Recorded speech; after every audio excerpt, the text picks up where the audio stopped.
वर्णानामर्थसंहानाम रसानाम छन्दसामपि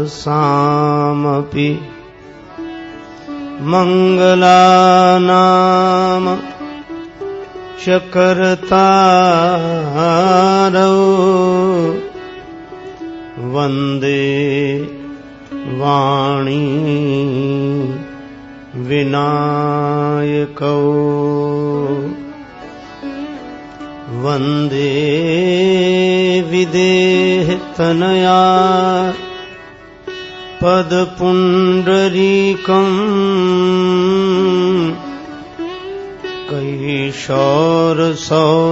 कैशोरसौरभसमाहृत योगिचित्तम्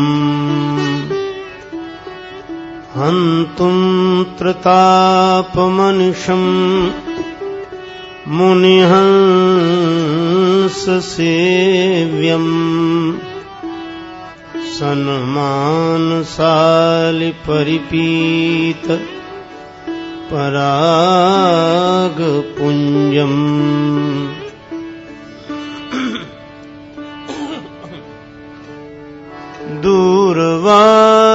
दूरवादलद्युतितनुम् तरुणाब्जनेत्रम्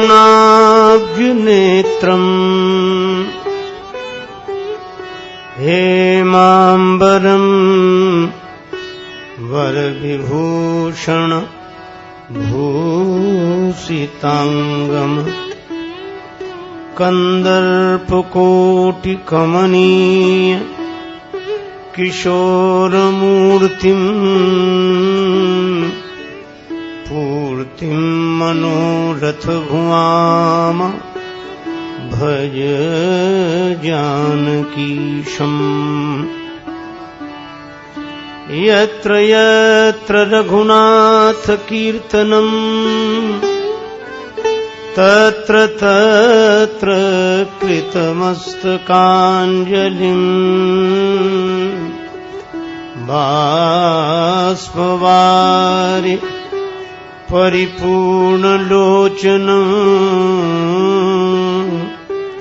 मारुतिं नमत राक्षसान्तकम् गंगातरंगरमणीय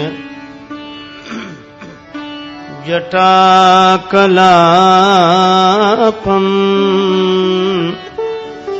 गौरी निरंतर विभूषित वामभागम्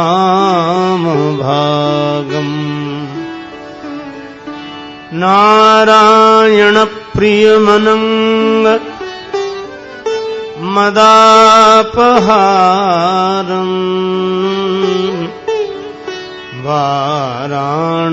वाराणसीपुरपतिम् भज विश्वनाथम् श्रीगुरुचरण सरोज रज निज मन मुकुर सुधारे वरणौ रघुवर विमल यश जोदायक फलचारे तुलसीदास जी के पद कमल बारंबार मनाय गुण गावों सिया राम के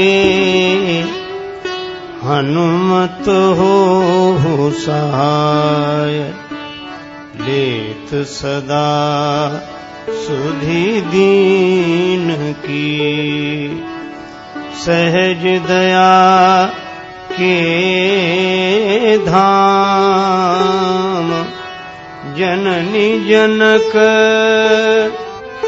राजेश के प्रभु श्री सीताराम श्री सीताराम जी महाराज की जय। श्री हनुमान जी महाराज की जय। श्री गौरी शंकर भगवान की जय। श्री राधा कृष्ण भगवान की जय।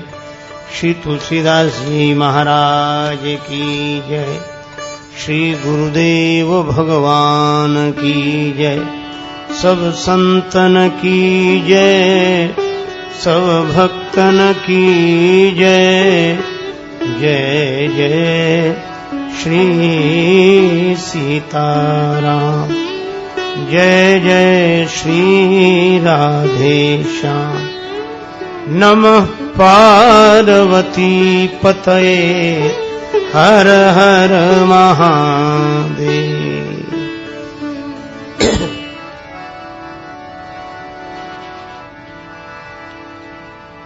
श्री सीताराम कथा रस रसिक श्रद्धालु श्रोता बंधुओं, श्रद्धामयी माताओं, श्री हनुमान जी महाराजाधिराज की भावमयी उपस्थिति में उन्हीं की मंगलमयी प्रेरणा और अकारण करुणा के कारण भगवान की भुवन पावनी गौरव गाथा का गायन श्रवण लाभ हम लोग प्राप्त करें, उसके पूर्व बड़े प्रेम से श्री भगवान नाम संकीर्तन मिलजुल कर मस्ती के साथ बोलें।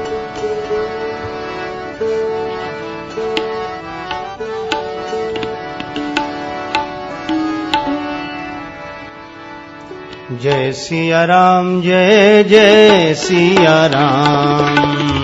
जय सिया,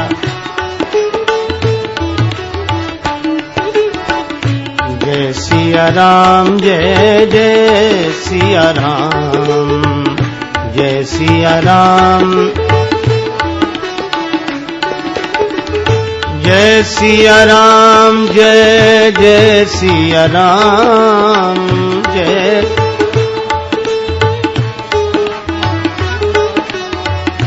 जय सिया राम, जय जय सिया राम।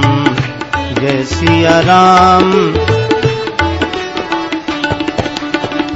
मंगल भवन अमंगल हारी, मंगल भवन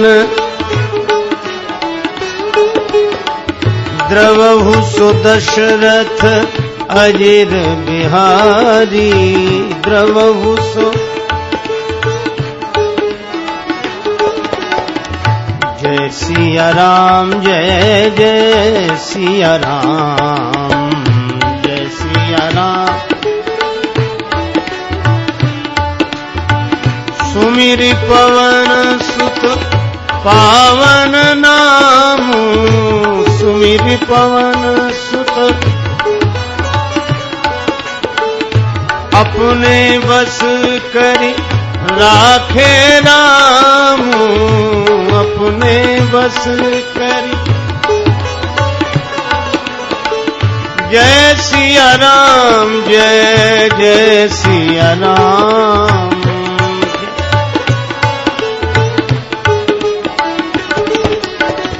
जय सिया राम, जय जय सिया राम।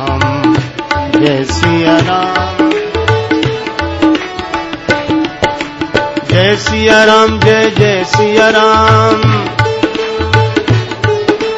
जय सिया राम, जय जय सिया राम।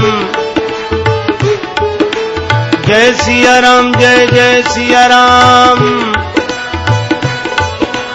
जय सिया राम, जय जय सिया राम। जय सिया राम, जय जय सिया राम। जय सिया राम, जय जय सिया राम। जय सिया राम, जय जय सिया राम।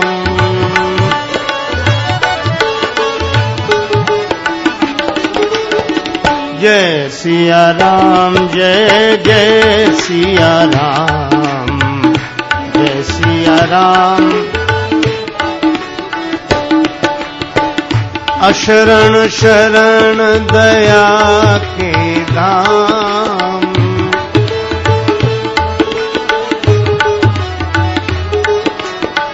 मुझे भरोसा तेरा राम, मुझे भरोसा। करुणा कर अपना लो राम, करुणा कर अपना दास बना लो राम, अपना।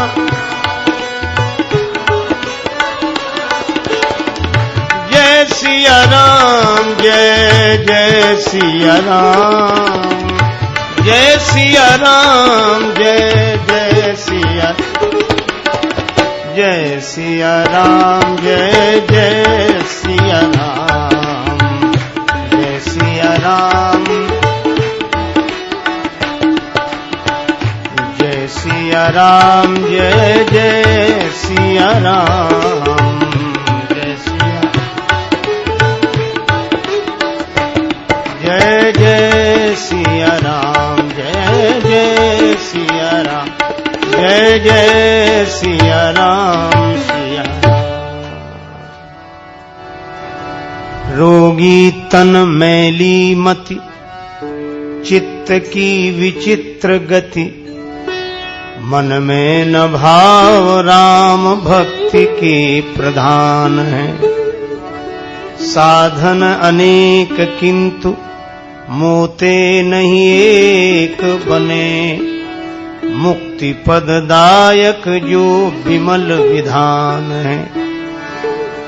तब हूँ राजेश नहीं मानत ही में हार, एक अवलंब संत करत बखान है।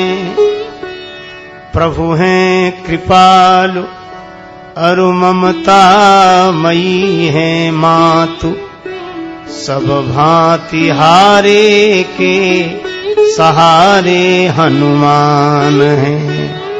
सब भांति हारे के सहारे हनुमान है।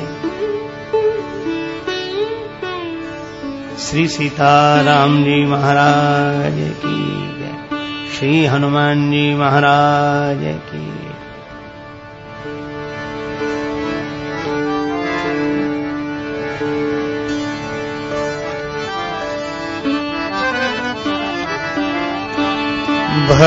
भगति करत बिनु जतन,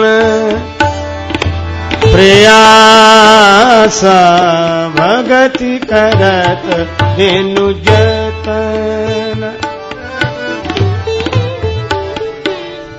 संस्कृति मूल अविद्या नासा,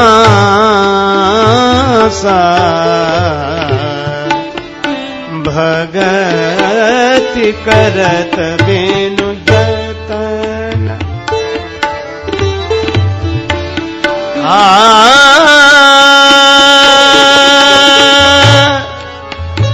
भगति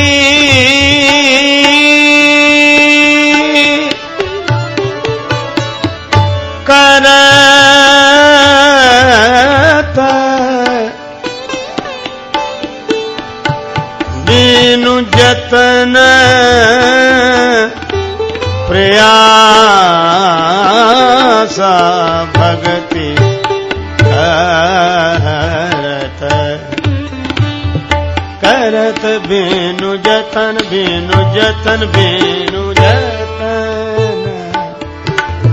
भगति करत बिनु जतन, प्रयास भगति करत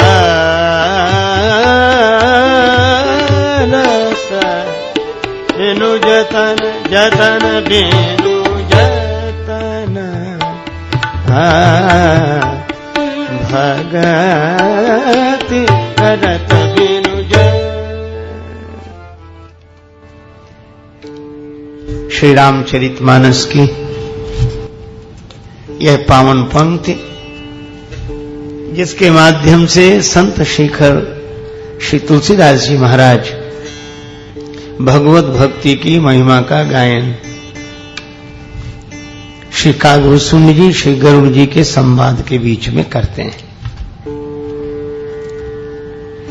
इस पंक्ति का आशय है, भव बंधन से व्यक्ति के मन को जोड़ने वाली जो अविद्या है, वह भगवान की भक्ति करने से बिना किसी यत्न प्रयास के सहज निवृत्त हो जाती है। और तब भगवान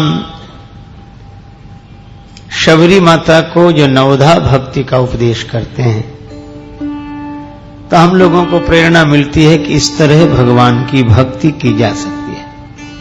तो भगवान ने नवधा भक्ति का जो वर्णन किया, उसमें भक्ति के अनेक रूप बताए।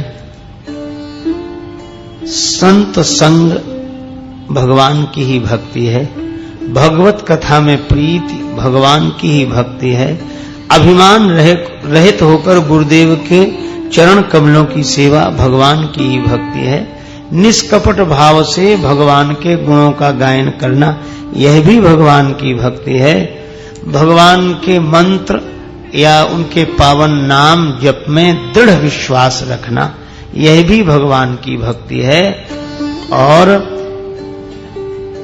इंद्रियों का संयम करके वैराग्यवान होकर सज्जनों के धर्म का पालन करना यह भी भगवान की भक्ति है। इस तरह ये 6 भक्तियों का वर्णन भगवान ने किया। आज हम लोग और 7वीं भक्ति के बारे में विचार करते हैं।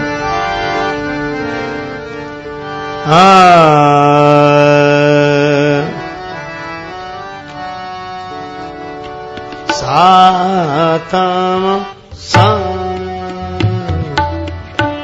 मोहिमय जग देखा,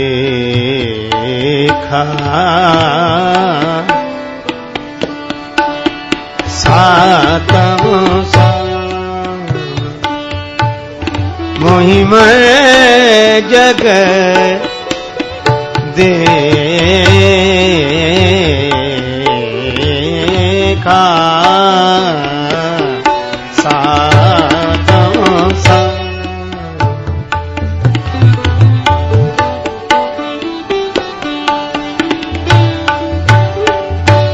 मोहिते अधिक संत कर लेखा,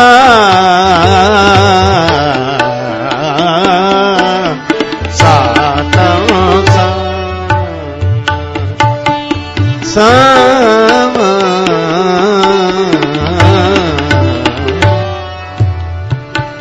सातम सम सातम सम सातम सम। भगवान कहते हैं 7वीं भक्ति,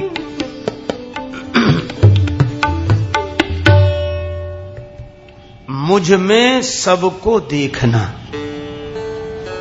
मोहि मैं जग देखा, सिय राम मैं सब जग जानी, करऊं प्रणाम जोरि जुग पानी, जड़ चेतन जग जीव जत सकल राम मैं जाने, बंदों सबके पद कमल सदा जोरि जुग पाने। भगवान कहते हैं मोहि मैं जग देखा, सब में मुझको ही देखना। पर इस भक्ति में भी शर्त है, जैसे सभी भक्तियों में प्रायः एक एक शर्त लगाई। जैसे गुरुदेव के चरणों की सेवा, तो शर्त यह है कि अमान होकर करें। भगवान के गुण गाएं तो शर्त यह है करई कपट तज, मंत्र जप दृढ़ विश्वास हो, इंद्रियों का संयमी हो, वैराग्यवान हो, यह भक्ति तो है, लेकिन शर्त इसमें निरत निरंतर सज्जन धर्मा। इसी तरह 7वीं भक्ति में भी एक शर्त रखी कि सब में मुझको देखे, लेकिन शर्त यह है कि सबको तो मेरा रूप देखे पर संत को मुझसे भी अधिक समझे। मोहिते अधिक संत करी लेखा। देखो कितनी अद्भुत बात है। यह भगवान की करुणा है, यह भगवान का कोमल स्वभाव है। वे कहते हैं मुझसे अधिक संत को समझो। अब कोई संत यह कहने लगे कि भगवान ने कहा है कि मुझसे अधिक संत को समझो, तो समझो।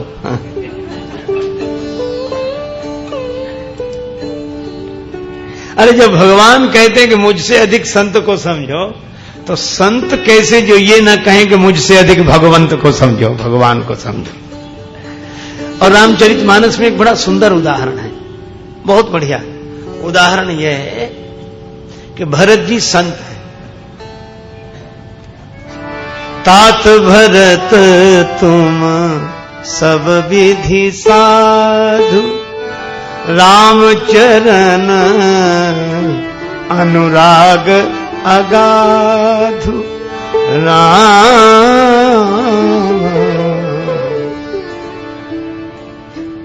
और ऐसे संत हैं श्री भरत को उनको जन्म देने वाली कैकेयी माता ने ऐसी लीला की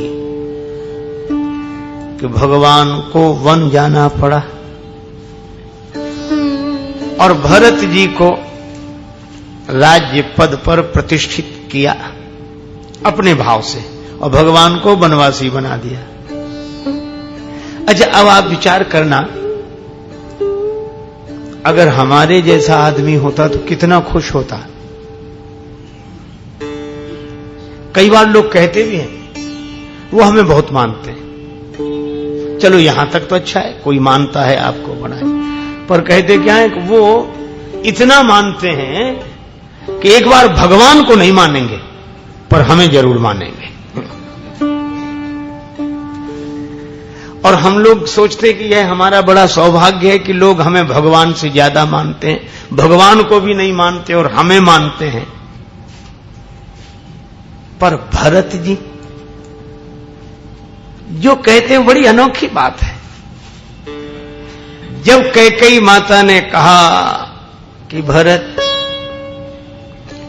तुम्हारे लिए राज्य सुरक्षित हो जाए, तुम्हें पद पर बिठाने के लिए राम जी को भी मैंने छोड़ दिया, मैंने राम जी का भी त्याग कर दिया। जो माता कैकेयी सदा कहती रही भरत न प्रिय मोहि राम समाना, उन राम जी का त्याग कर दिया ताकि भरत को राज्य पद मिल जाए। भरत कह सकते थे कि देखो मां के चरणों में सिर रखते और कहते यही कि मैं तो समझता था कि तुम मुझे केवल बेटा ही मानती हो, पर तुम तो मुझे इतना मानती हो कि भगवान से ज्यादा मानती हो। भगवान को भी वनवासी बना दिया पर मुझे राज्य दे दिया, ये इतना मानती हो। और सबसे कहते फिरते कि कैकेयी माता मुझे इतना मानती कि भगवान से भी अधिक मानते। जैसे आजकल हम लोग खुश होकर कहते हैं कि वो भगवान से ज्यादा हमें मानते, भगवान को भी नहीं मानेंगे एक बार, इतना हमें मानते हैं। अरे यह सौभाग्य नहीं है, दुर्भाग्य है। कोई भगवान से ज्यादा अपने को माने तो ये सौभाग्य नहीं, दुर्भाग्य है। संत कौन? संत जो ये कहे कि अगर मुझे मानना है तो मुझे प्रतिष्ठित करके भगवान को वनवासी मत बनाओ, भगवान को जीवन में प्रतिष्ठित करो, तो हमारा सम्मान है, तो हमारा मानना है। और भरत जी ने क्या कहा?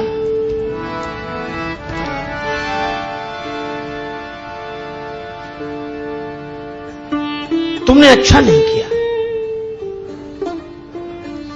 कैकेयी माता बोली मैंने तो तुम्हारे लिए किया ताकि तुम्हारा राज्य सुरक्षित हो जाए।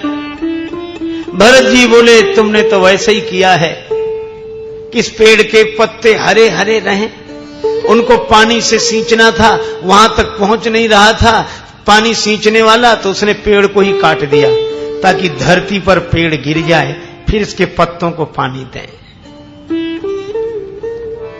पेड़ काटीते पालव सींचा, मीन जियन हित बारी उलीचा।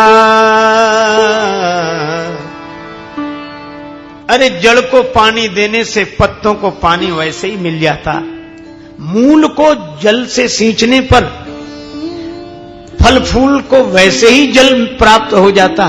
और कोई कहे कि मछली अकेली तालाब में राज्य करे, इसलिए हमने पानी सब खाली कर दिया, तो यह तो मछली की मृत्यु का कारण बन गया। मैं न जियूं बिनु राम जननी, मैं न जियूं बिन राम, मैं न जियूं बिनु राम, मैं न जियूं बिन राम, मैं न जियूं बिन राम। ओ जननी मैं न जियूं बिन राम।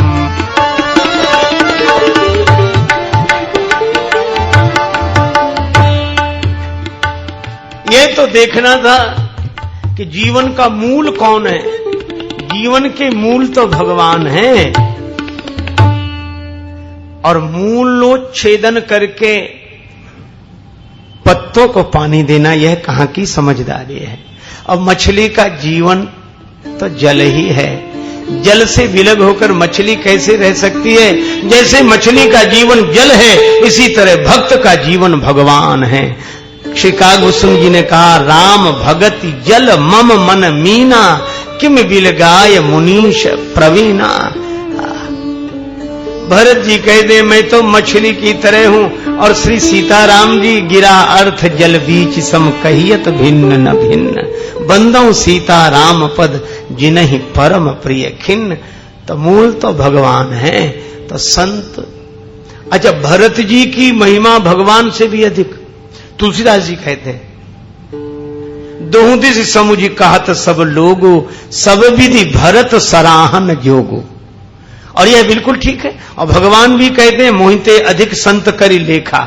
पर यह भगवान कहें, यह भगवान के भक्त कहें, यह बात तो सही है, पर संत को इस वाक्य का यह अर्थ नहीं लेना चाहिए कि भगवान ने ही कह दिया तो भगवान की बात नहीं मानते, भगवान से हमें अधिक समझो।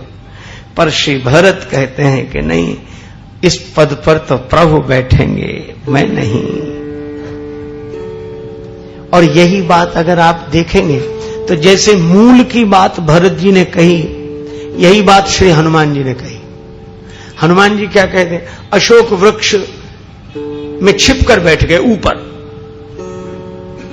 किसी ने कहा, जानकी माता नीचे बैठी हैं और तुम ऊपर बैठे हो, यही संत का लक्षण है क्या? हनुमान जी ने बड़ी सुंदर बात कही। उन्होंने कहा कि अपने अपने देखने का ढंग है। देखो, सही बात तो यह है कि वृक्ष में जो महत्वपूर्ण होता है वह नीचे ही होता है, मूल तो नीचे ही है।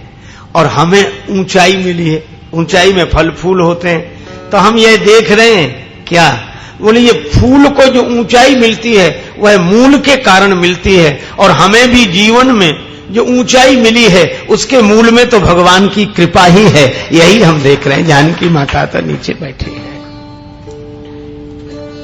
और यही बात श्री हनुमान जी जब जानकी माता के सामने गए तो बड़े छोटे से, और बोले माता निश्चिंत रहो, कुछ दिन में भगवान आएंगे और आपको ले जाएंगे, और उनके साथ कई वानर रहेंगे, हम सब लोग रहेंगे।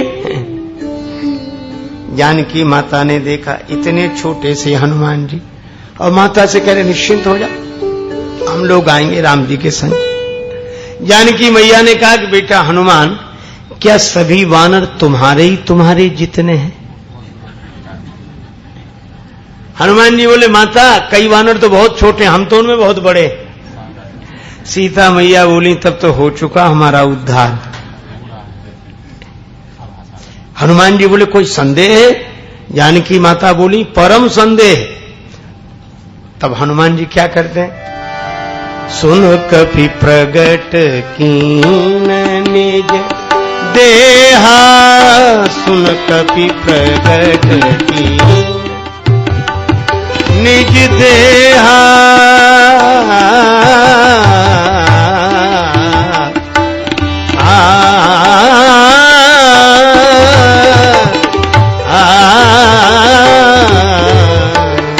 सुन कपि प्रगट की,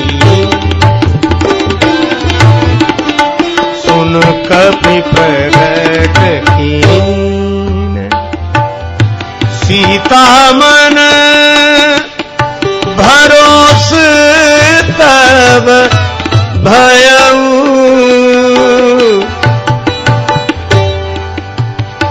पुनि लघु रूप पवन सुत लयऊ। सीता मन भरोस, मन भरोस, मन भरोस। सीता मैया को भरोसा हो गया। फिर श्री हनुमान जी छोटे बनकर आए सामने। जानकी माता ने कहा, बेटा हनुमान, जब तुम इतने बड़े थे तो इतने छोटे बनकर कैसे आए? हनुमान जी बोले, माता दो कारण है। बेटा कितना ही बड़ा हो पर मां के आगे तो छोटा ही है। और सचमुच जीवन में किसी भी व्यक्ति को कितनी भी ऊंचाई मिल जाए पर भगवान की कृपा के आगे तो छोटा ही है। और दूसरी बात यह, हनुमान जी ने कहा कि मैं तो छोटा ही था, फिर इतने बड़े कैसे हो गए? हनुमान जी बोले, जानकी माता, जिस पर आपकी कृपा दृष्टि पड़ जाए वो छोटा भी बड़ा हो जाता है। यह मेरा नहीं है तो आपकी दृष्टि का कमाल है। लोकप हो ही बिलोकत तोरे, तो ही सेवत सब सिद्धि कर जोरे। यह है संत का भाव। तुलसीदास जी की बात फिर दोहरा दूं। एक दिन मैंने कहा था, वे कहते हो तो सदा खर को असवार, तिहारी नाम गयंद चढ़ायो। अच्छा, आप ऐसे सोचें, जैसे कोई पिता अपने पुत्र को गोद में लेकर खिला रहा हो, वात्सल्य से भरकर। अब उसने अपने दोनों हाथ से ऐसे पुत्र को ऊपर उठा लिया और अपने से भी ऊपर उठा दिया, हाथ से ऊपर उठा दिया। तो अब एक बात बताओ, वह बालक बाप से भी बड़ा हो गया, ऊंचाई पर पहुंच गया। तो यह बालक की योग्यता है कि पिता का वात्सल्य है। अपने हाथ पर उठाए, ये बालक का कमाल नहीं है, यह तो पिता के हाथों का कमाल है और उसके हृदय का भाव है। और बालक ऊपर देखकर सोचे कि बस हम ही हम हैं, हमारे अलावा कोई नहीं, और हम तो उससे भी बड़े हैं जिसने हमें पैदा किया, हम उससे भी बड़े हैं जिसने हमें पैदा किया। और आप कल्पना करो कि पिता इस अभिमान से परिचित होकर अभिमान दूर करने के लिए दोनों हाथ छोड़ दे, तो नीचे धड़ाम से गिरते ही पता, अरे आप भी थे, हमको तो पता ही नहीं था। तो जैसे पिता अपने पुत्र को वात्सल्य के कारण अपने हाथों की ताकत से अपने से भी ऊपर उठा देता है, तो वह बालक सोचता है कि मैं तो असमर्थ हूं, मैं तो चल भी नहीं सकता, मैं तो गोद का बालक हूं। यह तो पिता की करुणा है कि मुझे अपने से भी ऊपर उठा दिया, यह उनकी कृपा है। बस जैसे पिता का पुत्र के प्रति वात्सल्य भाव होता है, इसी तरह भगवान का अपने भक्त संत के प्रति वात्सल्य भाव होता है। वे अपने करुणा के कारण अपने से भी ऊपर स्थान संत को देते हैं। यह संत को सोचना चाहिए। और भगवान कहते हैं, देखो भाई, मैं देखो समदर्शी मुझे कहे सबको। भगवान कहते सब मुझे समदर्शी कहते हैं, तो कहें पर मैं हूं नहीं। बाली ने तो यही कहा था, समदर्शी रघुनाथ। पर भगवान कहते हैं, सेवक प्रिय अनन्य गति सो। मैं विशिष्ट मानता हूं संत को, भक्त को। तो समता की बात भी भगवान ने कही, पर उसमें भी एक शर्त लगाई। अद्वैत की बात तो कही, पर उसमें एक विशेष बात जोड़ दी। सातों सम मोहिमय जग देखा, पर मोहिते अधिक संत करी लेखा। भगवान ने धनुष को ऊपर उठाया, बहुत ऊपर। किसी ने धनुष से कहा कि बड़े बड़े राजा लोग तुम्हें उठाने के लिए आए, तब तो तुम उठे नहीं, और एक नन्हे से राजकुमार राम जी के हाथों उठ गए, शर्म की बात है। धनुष ने कहा कि हमारा उठना भी बड़ा अच्छा। कहा क्यों? बोले हम उठे तो राम जी के हाथों में ही उठे। और इसका अर्थ यह है कि हम उठे माने ऊपर उठे, उन्नति हुई तो उसके नीचे कौन था? बोले भगवान का हाथ। तो अपनी जब जब उन्नति हो तो उस उन्नति के मूल में भगवान का हाथ ही देखना चाहिए। हम उठे तो राम जी के हाथों में उठे। बोले फिर ऐसा उठना किस काम का कि गिरा दिए गए? धनुष बोला हमारा गिरना भी अच्छा है। क्या? बोले हम गिरे तो राम जी के चरणों में गिरे, गिरने का अवसर आए तो राम जी के चरणों में गिरे। तो तुमने उपदेश क्या दिया? धनुष बोला हमने उपदेश यही दिया कि भगवान ने अपने हाथों में ऊपर उठाया, फिर हम भगवान के चरणों में गिरे। तो मानो संसार को हमने एक ही उपदेश दिया कि अगर भगवान ऊपर उठने का अवसर आवे, उन्नति का अवसर आवे तो भगवान की कृपा का हाथ तो देखना चाहिए, लेकिन ऊंचाई पाकर भगवान के चरणों को भूल नहीं जाना चाहिए। इसलिए मैं चरणों में गिरा। हनुमान जी क्या करते हैं? जब पहाड़ पर नहीं थे तब तो भगवान का एक बार स्मरण कर लेते थे, पर सिंधु तीर एक भूधर सुंदर कौतुक कूद चढ़े उता ऊपर, तो ऊपर चढ़ने के बाद बार बार रघुवीर संभाली। जब ऊंचाई मिले तो भगवान का बार बार स्मरण, बार बार, क्योंकि यह प्रभु की कृपा ही है। तो उस वात्सल्य भाव के कारण भगवान कहते हैं कि सब में मुझको देखना, पर संत को मुझसे अधिक देखना, मोहिते अधिक संत करी लेखा। अच्छा, अब दूसरे पक्ष पर विचार करें। सचमुच संत की महिमा भगवंत से अधिक है। किस अर्थ में? देखो, श्री भरत जी ने चित्रकूट की सभा में कहा, प्रभु मेरे जैसा कोई पापी नहीं, मैं बड़ा पापी हूं, बहुत बड़ा पापी हूं। और भगवान क्या बोले? तीन काल त्रिभुवन मत मोरे, पुण्य लोक तात तर तोरे।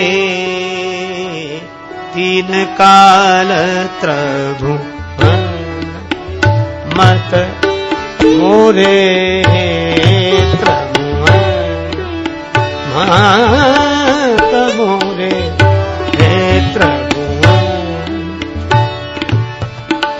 पुण्य सिलोक तात तर तोरे।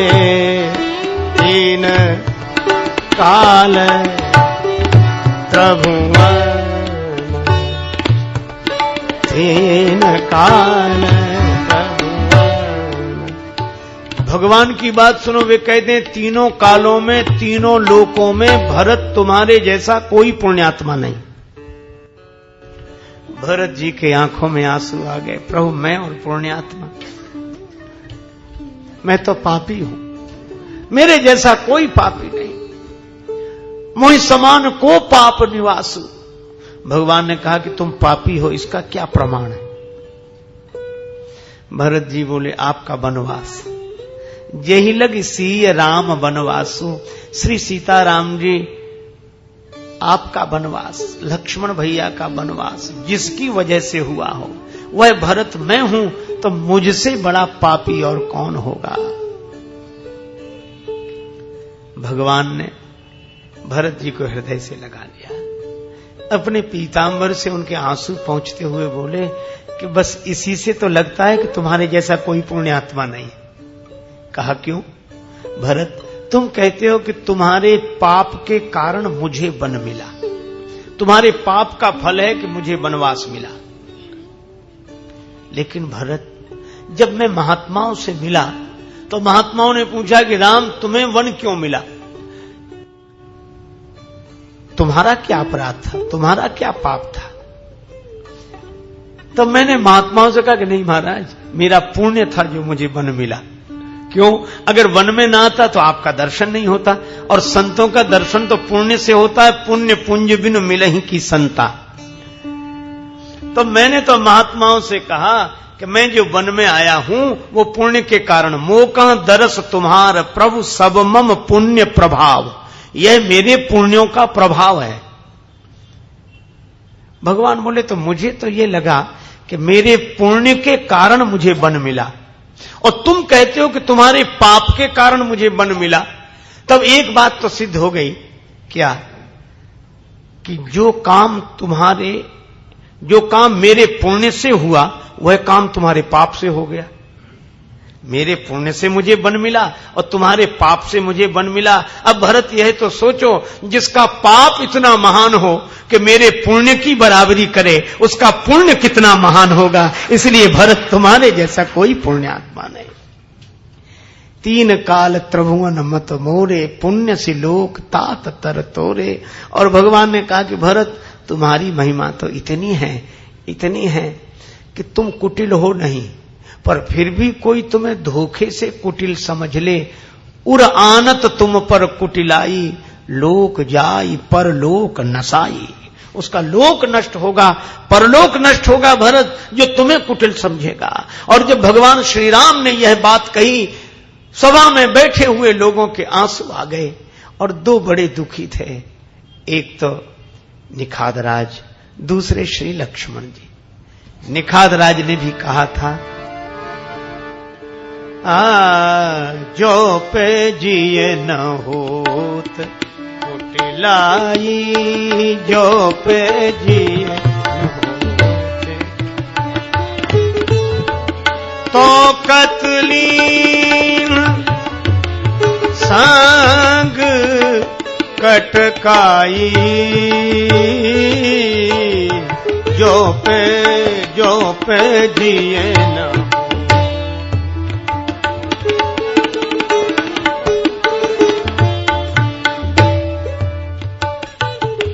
निखादराज ने भी कहा था कि भरत जी के मन में अगर कुटिलता नहीं होती तो ये सेना लेकर क्यों आते।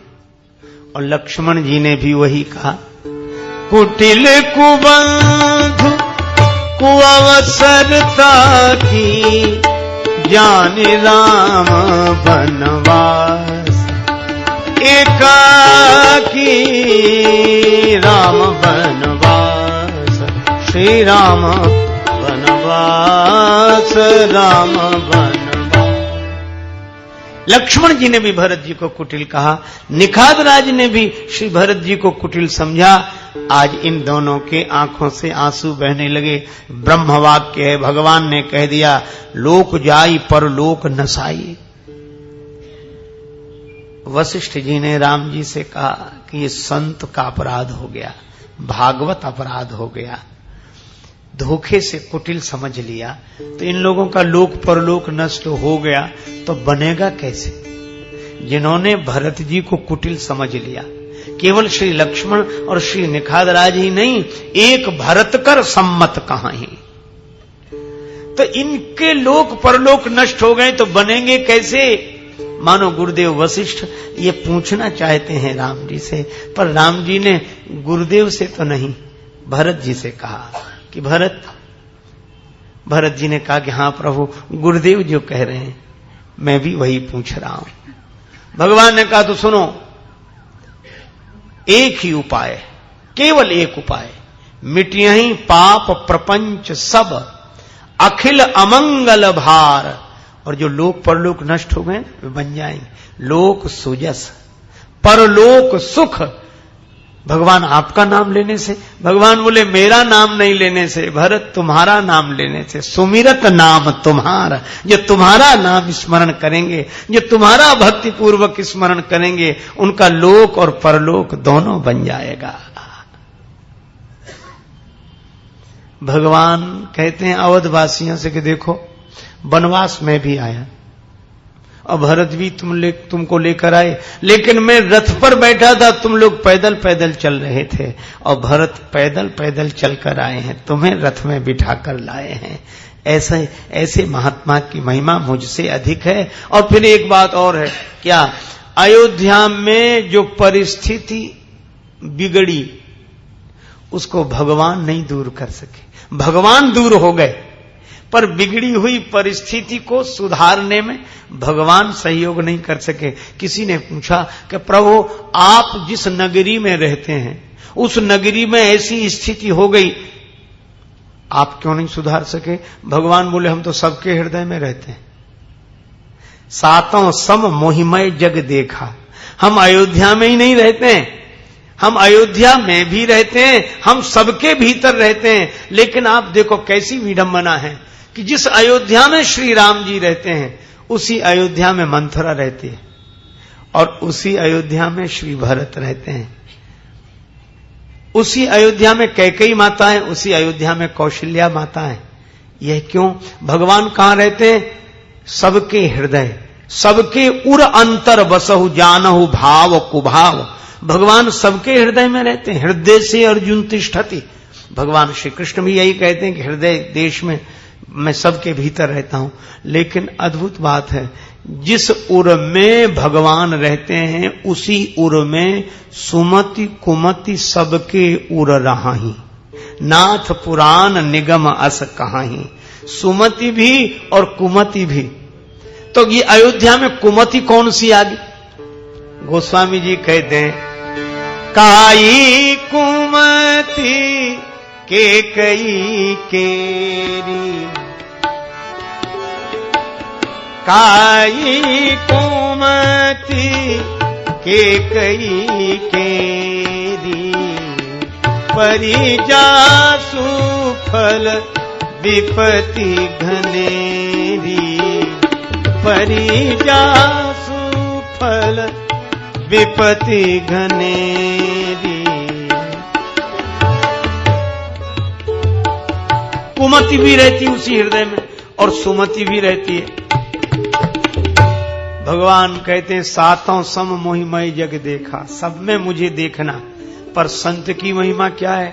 भगवान ने कहा कि अयोध्या में इतनी परिस्थिति बिगड़ी, कुमति के कारण विपत्ति आई। भगवान बोले मैं भी वनवासी हो गया, तो सुधारा क्यों नहीं? भगवान ने कहा कि सुधारना परमात्मा का काम नहीं है, सुधारना तो महात्मा का काम है। मैं हूं तो सबके हृदय में, लेकिन कुमति के कारण व्यक्ति मुझे वनवास दे दे तो उन वनवासी भगवान को सुमति के द्वारा फिर से हृदय की अयोध्या में लौटाकर प्रतिष्ठित कर देना, प्रकट करके रामराज्य जीवन में बना देना, ये संत का ही काम है। इसलिए मोहिते अधिक संत करि लेखा। मुझसे अधिक संत को समझना। मैं हूं तो सबके हृदय में, अयोध्या में भी मैं हूं, लेकिन लौटाकर प्रतिष्ठित कर देना, रामराज्य बना देना, यह संत का काम। अच्छा, और भरत जी ने बनाया भी कैसे? बड़ा अद्भुत ढंग है। गए, प्रभु ने कहा क्या चाहते हो? गुरुदेव ने कहा है भरत कहे मोरे जान भरत रुचि राखे, तो मैं भी कहता हूं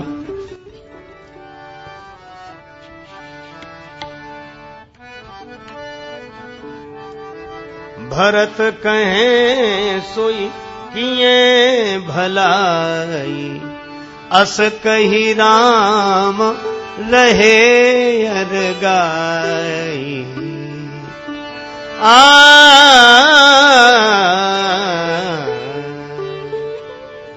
भगवान बोले भरत तुम जो कहो वही करूंगा। और ऐसा कह के राम जी मौन हो गए। अब बोलो भगवान ही कह रहे हैं कि तुम जो चाहते हो सो करें।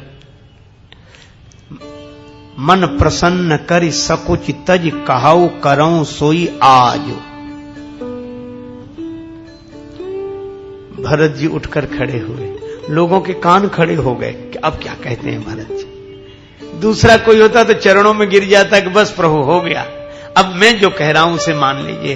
पर धन्य है भरत जी। भरत जी ने भगवान के चरणों में सिर रखकर प्रणाम किया है, आंसुओं से उनके चरण धो दिए और कहा कि प्रभु आपने जो वाक्य कहा है उसी को हम थोड़ा सा बदल दें, थोड़ा सा बदल दें। हाँ, आप कह रहे हैं मन प्रसन्न करि सकुच तज कहाऊ करऊं सोई आज। और भरत जी बोले मैं यह कह रहा हूं कि प्रभु प्रसन्न मन सकुच तज जो जे ही आयस देव। आप कहते हैं कि भरत तुम जिसमें प्रसन्न हो जाओ वह मैं करूं, और भरत जी बोले मैं यह कह रहा हूं प्रभु आप जिसमें प्रसन्न हो, जनहित तो हो पर प्रभु चित क्षोभ न होई।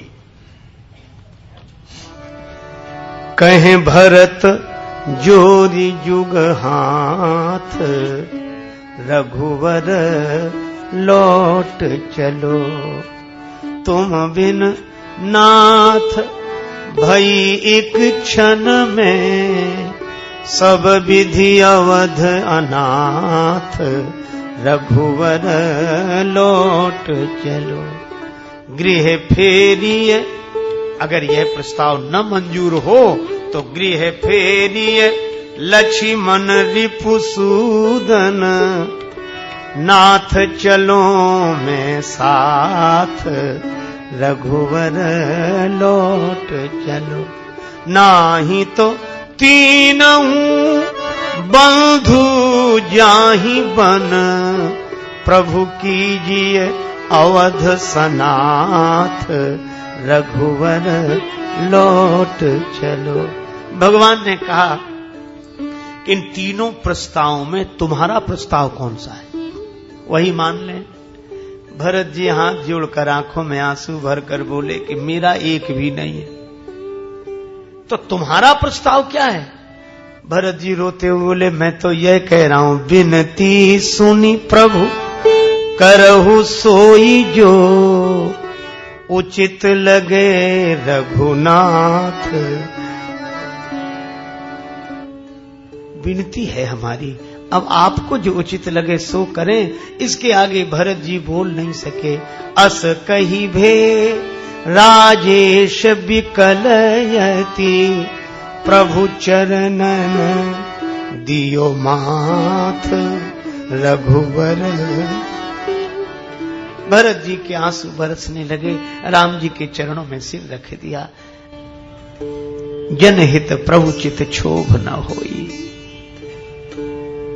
भगवान के नेत्र सजल हो गए। भरत तुम मुझसे आदेश चाहते हो, मैं आदेश नहीं दे रहा। पितु आयसु पालहि दो भाई, दोनों भाई पिताजी की आज्ञा का पालन करें।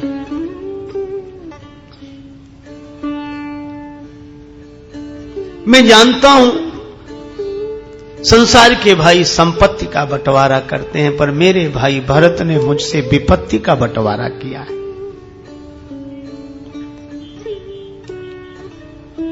भरत जी ने आज्ञा शिरोधार्य की है, पर आधार मांगा है। भगवान ने आधार दिया। प्रभु करी कृपा पांवरी दीनी। भरत जी ने प्रभु प्रदत्त पादुका को सिर पर रख लिया। आप उस दृश्य की भावना मन में कीजिए। सजल विलोचन संत श्री भरत अपने सिर पर प्रभु प्रदत्त पादुका को रखे हैं। अब बोले प्रभु सब कुछ मिल गया, मैं प्रसन्न हो गया, मैं प्रसन्न हो गया। भगवान बोले प्रसन्न कैसे हुए? मैं तो मुझे लौटा लाने के लिए आए थे ना, पर मैं तो लौट नहीं रहा। भरत जी बोले फिर कौन जा रहा है लौटकर? भगवान बोले मेरी पादुका। सभी बोले भगवान की पादुका जा रही है अयोध्या, पर तुलसीदास जी बोले सब लोगों को लगता होगा कि पादुका जा रही है अयोध्या, जरा भरत जी से भी तो पूछो। भरत मुदित अवलंब लहेते, अस सुख जस सिय राम रहेते। भरत जी को ऐसे लगा जैसे पादुका नहीं, श्री सीताराम जी ही मेरे साथ अयोध्या जा रहे हो। भरत जी कहते हैं बस मेरे प्रभु मेरे साथ जा रहे हैं, मेरे प्रभु मेरे साथ जा रहे हैं। पादुका में भी भगवान दिखाई दे रहे हैं, भगवान श्री सीताराम जी दिखाई दे रहे हैं। यह संत की दृष्टि है। ये सातों सम मोहिमय जग देखा। पादुका मैं श्री सीताराम जी। गुरु वशिष्ठ ने कहा कि भरत जी तो कह रहे हैं कि सीताराम जी ही पादुका के रूप में अयोध्या जा रहे हैं। वशिष्ठ जी ने कहा कि राम तत्व की दृष्टि से विचार करें तो तुम दो नहीं हो, सब में एक ही होकर समाये हो। रूप अलग अलग है, स्वरूप एक है। तो पादुका में और आपके स्वरूप में तत्वता कोई भेद नहीं है, आप तो सब में समाये हुए हैं। तो एक काम करें ना, क्या? वशिष्ठ जी बोले, राम पादुका के रूप से वन में चले जाओ और इस रूप से अयोध्या चले चलो। जब कोई भेद ही नहीं है तो पादुका के रूप से वन में और इस रूप से अयोध्या चलो। भगवान ने बड़ी सुंदर बात कही। बोले गुरुदेव मैं ऐसा कर लेता, लेकिन एक कठिनाई है। क्या? बोले आगे जहां मैं जा रहा हूं वन में, और फिर वन से आगे लंका की तरफ, वो तो इस रूप में भी मुझे भगवान नहीं देख पाएंगे। फिर पादुका में कोई मुझे देख सके, यह तो भरत ऐसे महात्मा की ही दृष्टि हो सकती है, उनकी नहीं। इसलिए पादुका के रूप में था। अस सुख जस सिय राम रहे थे। भरत जी पादुका सिर पर रखे। भगवान ने कहा कि भरत तुमने आधार मांगा था, मैंने तो तुम्हारे सिर पर भार डाल दिया। भरत जी बोले, नहीं प्रभु, भार डालने वाले तो संसार के लोग होते हैं, पर भार उठाने का आधार देने वाले भगवान होते हैं। लोगों ने मेरे सिर पर अयोध्या के राज्य का भार डाल दिया, मैंने आपकी पादुका सिर पर रख ली, तो जो राज्य का भार आज तक मेरे सिर पर था वो आज से पादुका पर रहेगा, तो राज्य का भार उठाने का आधार मिल गया। भगवान ने कहा तुम तो पनही की शरण मांग रहे थे, मोरे शरण राम ही की पनही, और मिल गई पादुका। भरत जी बोले ये और अधिक सौभाग्य की बात है, पनही भी पांव में रहती है और पादुका भी पांव में रहती है।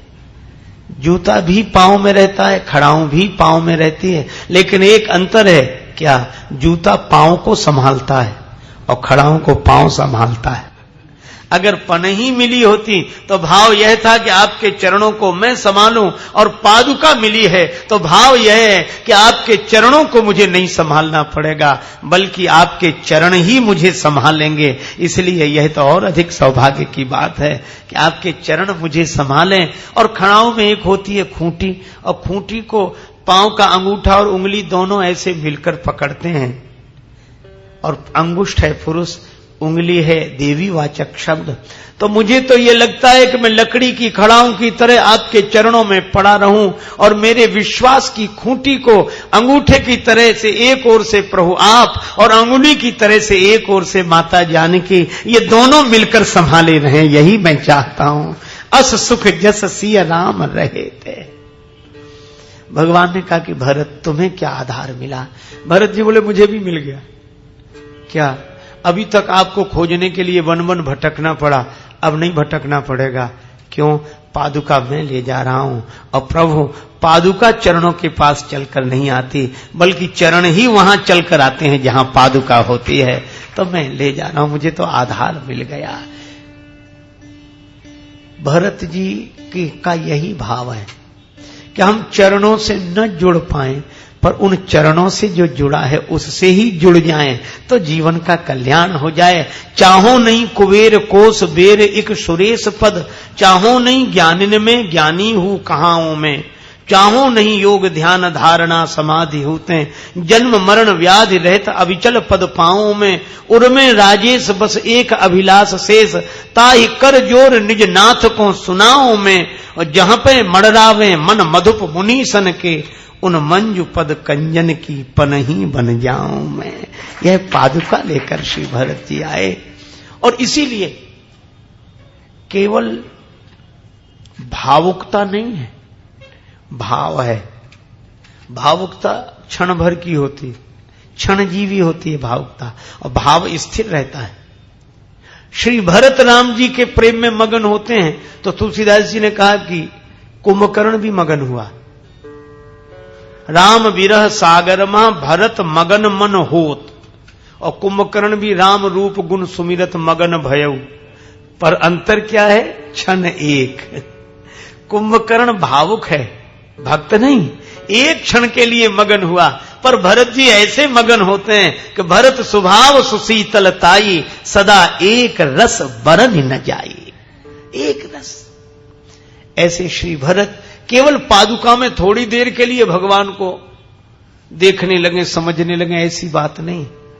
वे पादुका को लाते हैं और अस सुख जस सिय राम रहे थे, यह केवल भावुकता नहीं, भाव है। इसीलिए पादुका वहां बिठाई जहां श्री सीताराम जी विराजमान होते। सिंहासन प्रभु पादुका बैठारी निरूपाधि, कोई उपाधि नहीं। क्यों? पादुका को दूसरा नाम दिया क्या जाए? यह तो श्री सीताराम जी का ही रूप है जो सिंहासनासीन है। और एक रस स्थिति तो देखो, नित पूजत प्रभु पांवरी प्रीति न हृदय समात। नित्य 14 वर्ष तक पादुका में भगवान को देखते हुए श्री सीताराम जी के भाव से पूजा करने वाले पुजारी भरत हैं। इसलिए भरत भरत सब जान। नंदीग्राम में रहे, पृथ्वी का खनन किया, गुफा बना ली, बैठ गए। किसी ने कहा कि धरती पर क्यों नहीं बैठे? भरत जी की आंखों में आंसू आ गए। हमारे प्रभु धरती पर बैठे और हम भी धरती पर बैठे तो सेवक सेव्य भाव क्या रहेगा? तो कब बैठोगे धरती पर? बोले जिस दिन हमारे राम जी सिंहासन पर बैठेंगे उस दिन हम धरती पर बैठेंगे। और जब तक प्रभु धरती पर विराजमान है तो हम तो नीचे गुफा में। तो ये गुफा में बैठे हो तब तो महात्मा हो, महात्माओं का काम है गुफा में बैठना। भरत जी बोले नहीं नहीं, महात्मा है पर महात्मा होने का अभिमान नहीं। भरत जी बोले मुझे ये गुफा नहीं लगती। क्यों? का इस गुफा का जन्म कैसे हुआ? का जब पृथ्वी का खनन किया गया तो गुफा निकली, पृथ्वी को खोदा गया तो गुफा निकली। हाँ, ये तो मही खानी पृथ्वी का खनन किया है। हाँ हाँ, सो तो है। भरत जी बोले तो यह भी तो याद रखना चाहिए कि पृथ्वी से गुफा का जन्म हुआ और जानकी माता का जन्म भी तो पृथ्वी से ही हुआ है। तो मुझे यह गुफा नहीं लगती, मुझे तो यह जानकी माता की गोद लगती है। जिसको पादुका में सीताराम जी दिखें और जिसको गुफा में जानकी माता की गोद का अनुभव हो। और अहो अहो इस शिलाखंड पर बैठा कौन तपोधन, इकटक रहा निहार गगन को करता अश्रु विसर्जन। इस शिलाखंड पर विराजमान होकर आकाश की जब नीलिमा देखते हैं तो आंसू बरसने लगते हैं। क्यों? बोले नीचे गुफा के रूप में मानो जानकी माता की गोद है और ऊपर नीलांबुज श्यामल कोमलांगम, आकाश की नीलिमा देखकर श्री राम जी की याद आती है। तो ऊपर पिता की छो छत्र छाया, नीचे माता की ममतामयी गोद, और ऐसा अनुभव करके आंखों में आंसू आ ही जाते हैं। इसलिए पुलक गात ही सिय रघुवीरु, नाम जी है जप लोचन नीरू। यह प्रेमाश्रु। गोस्वामी श्री बिंदु जी महाराज कैसी सुंदर बात कहते हैं। दृग बिंदु ये कहते हैं कि घनश्याम है दिल में, और घनश्याम न होते तो ये बरसात न होती। और यह बरसात भगवान को भी पसंद है। अच्छा, भक्त का स्वाभिमान तो देखो। हमसे अधम अधीन गर तारे न जाएंगे, हमसे अधम अधीन गर तारे न जाएंगे। तो आप दीन बंधु पुकारे न जाएंगे, हमसे। बड़ा सुंदर पद्य है। पृथ्वी का भार आपने 100 बार उतारा, पृथ्वी का भार आपने 100 बार उतारा। हाँ, क्या मेरे पाप भार उतारे न जाएंगे। इसी पद्य की बड़ी सुंदर पंक्ति है।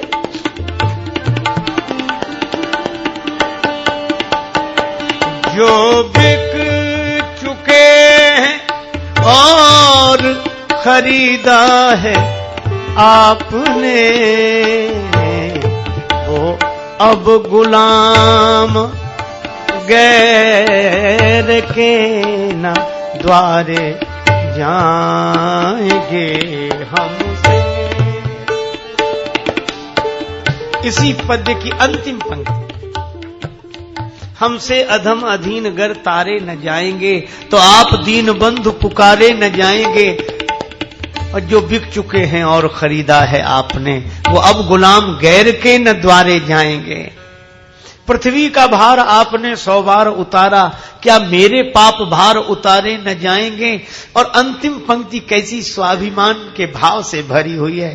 कहते हैं प्रभु मैं ही नहीं व्याकुल हूं, आपको भी तब तक विश्राम नहीं मिलेगा, आपको भी। भगवान बोले कब तक, हमें क्यों नहीं विश्राम मिलेगा।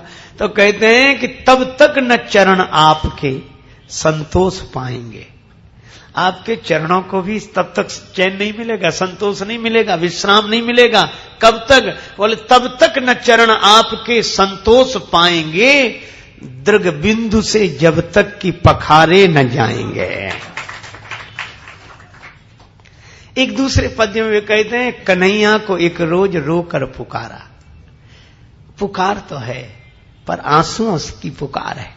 कन्हैया को एक बार रोकर पुकारा, कन्हैया को एक रोज रोकर पुकारा और कहा उनसे जैसा हूं अब हूं तुम्हारा। कहा उनसे जैसा भी हूं, कहा उनसे जैसा हूं अब हूं तुम्हारा। तो वो बोले कि साधन किए तूने क्या है। कौन सा साधन किया है। वो बोले कि साधन किए तूने क्या है। मैं बोला किसे तुमने साधन से तारा। अपनी कृपा से कल्याण करते रहे और हमसे साधना की अपेक्षा कर रहे हो। जलवा दिखाने वाले रुख पर नकाब क्यों है, और गणिका से कुछ न पूछा मुझसे हिसाब क्यों है। वो बोले कि साधन किए तूने क्या है। मैं बोला किसे तुमने साधन से तारा। भगवान बोले छोड़ो साधना की बात, तुमने तो अच्छे आदमी का भी आचरण नहीं किया। वो बोले न दुनिया में आकर किया कुछ। मैं बोला तो अब भेजना मत दोबारा। वो बोले न दुनिया में आकर किया कुछ। मैं बोला तो अब भेजना मत दोबारा। वो बोले परेशान हूं तेरी बहस से। वो बोले परेशान हूं तेरी बहस से। मैं बोला तो कह दो तू जीता मैं हारा। वो बोले तो कह दो तू जीता मैं हारा। अंतिम पंक्ति फिर वही। भगवान ने कहा, वो बोले कि जरिया तेरा क्या है मुझ तक। इतनी बड़ी बड़ी बातें कर रहे हो, फिर माध्यम क्या है जब कोई साधना भजन ये सब नहीं। कौन है तुम्हारा माध्यम। वो बोले कि जरिया तेरा क्या है मुझ तक। मैं बोला कि बस दृग बिंदु का सहारा। यही कन्हैया को एक रोज रोकर पुकारा। ये बरसात ऐसी है। किस लिए आस छोड़े कभी ना कभी, क्षण विरह के मिलन में बदल जाएंगे। नाथ कब तक रहेंगे कड़े एक दिन, देख कर प्रेम आंसू पिघल जाएंगे।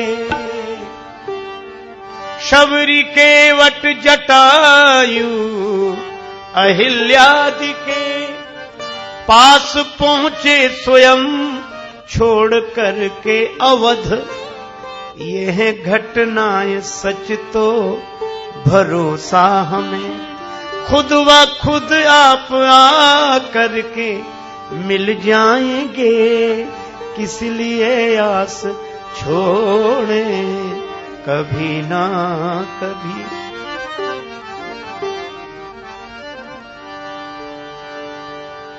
दर्श देने को रघुवर जी आएंगे जब, हम न मानेंगे अपनी चलाए बिना, जाने देंगे न वापिस किसी शर्त पर, बस कमल पद पकड़ कर मचल जाएंगे, फिर सुनाएंगे खोटी खरी आपको, और पूछेंगे देरी लगाई कहाँ, फिर निवेदन करेंगे न छोड़ो हमें, प्रभु की जूठन प्रसादी पाप पल जाएंगे किस लिए।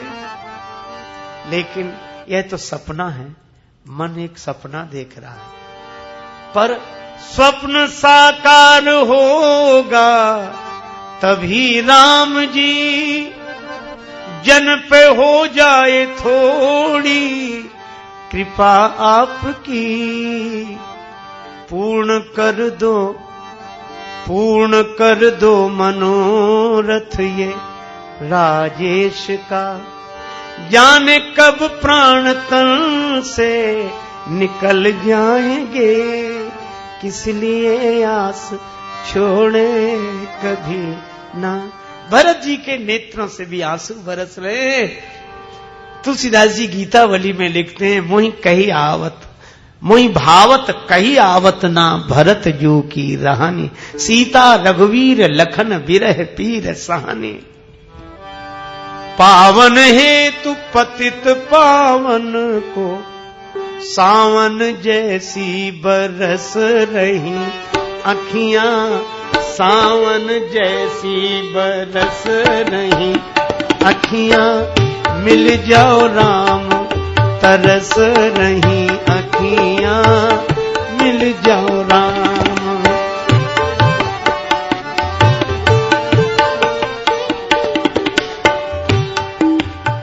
और श्री भरत जी के इन प्रेमाश्रुओं का यह प्रभाव कि अवधवासियों को भगवान के पास नहीं जाना पड़ा, भगवान ही अयोध्या वासियों से आकर मिले।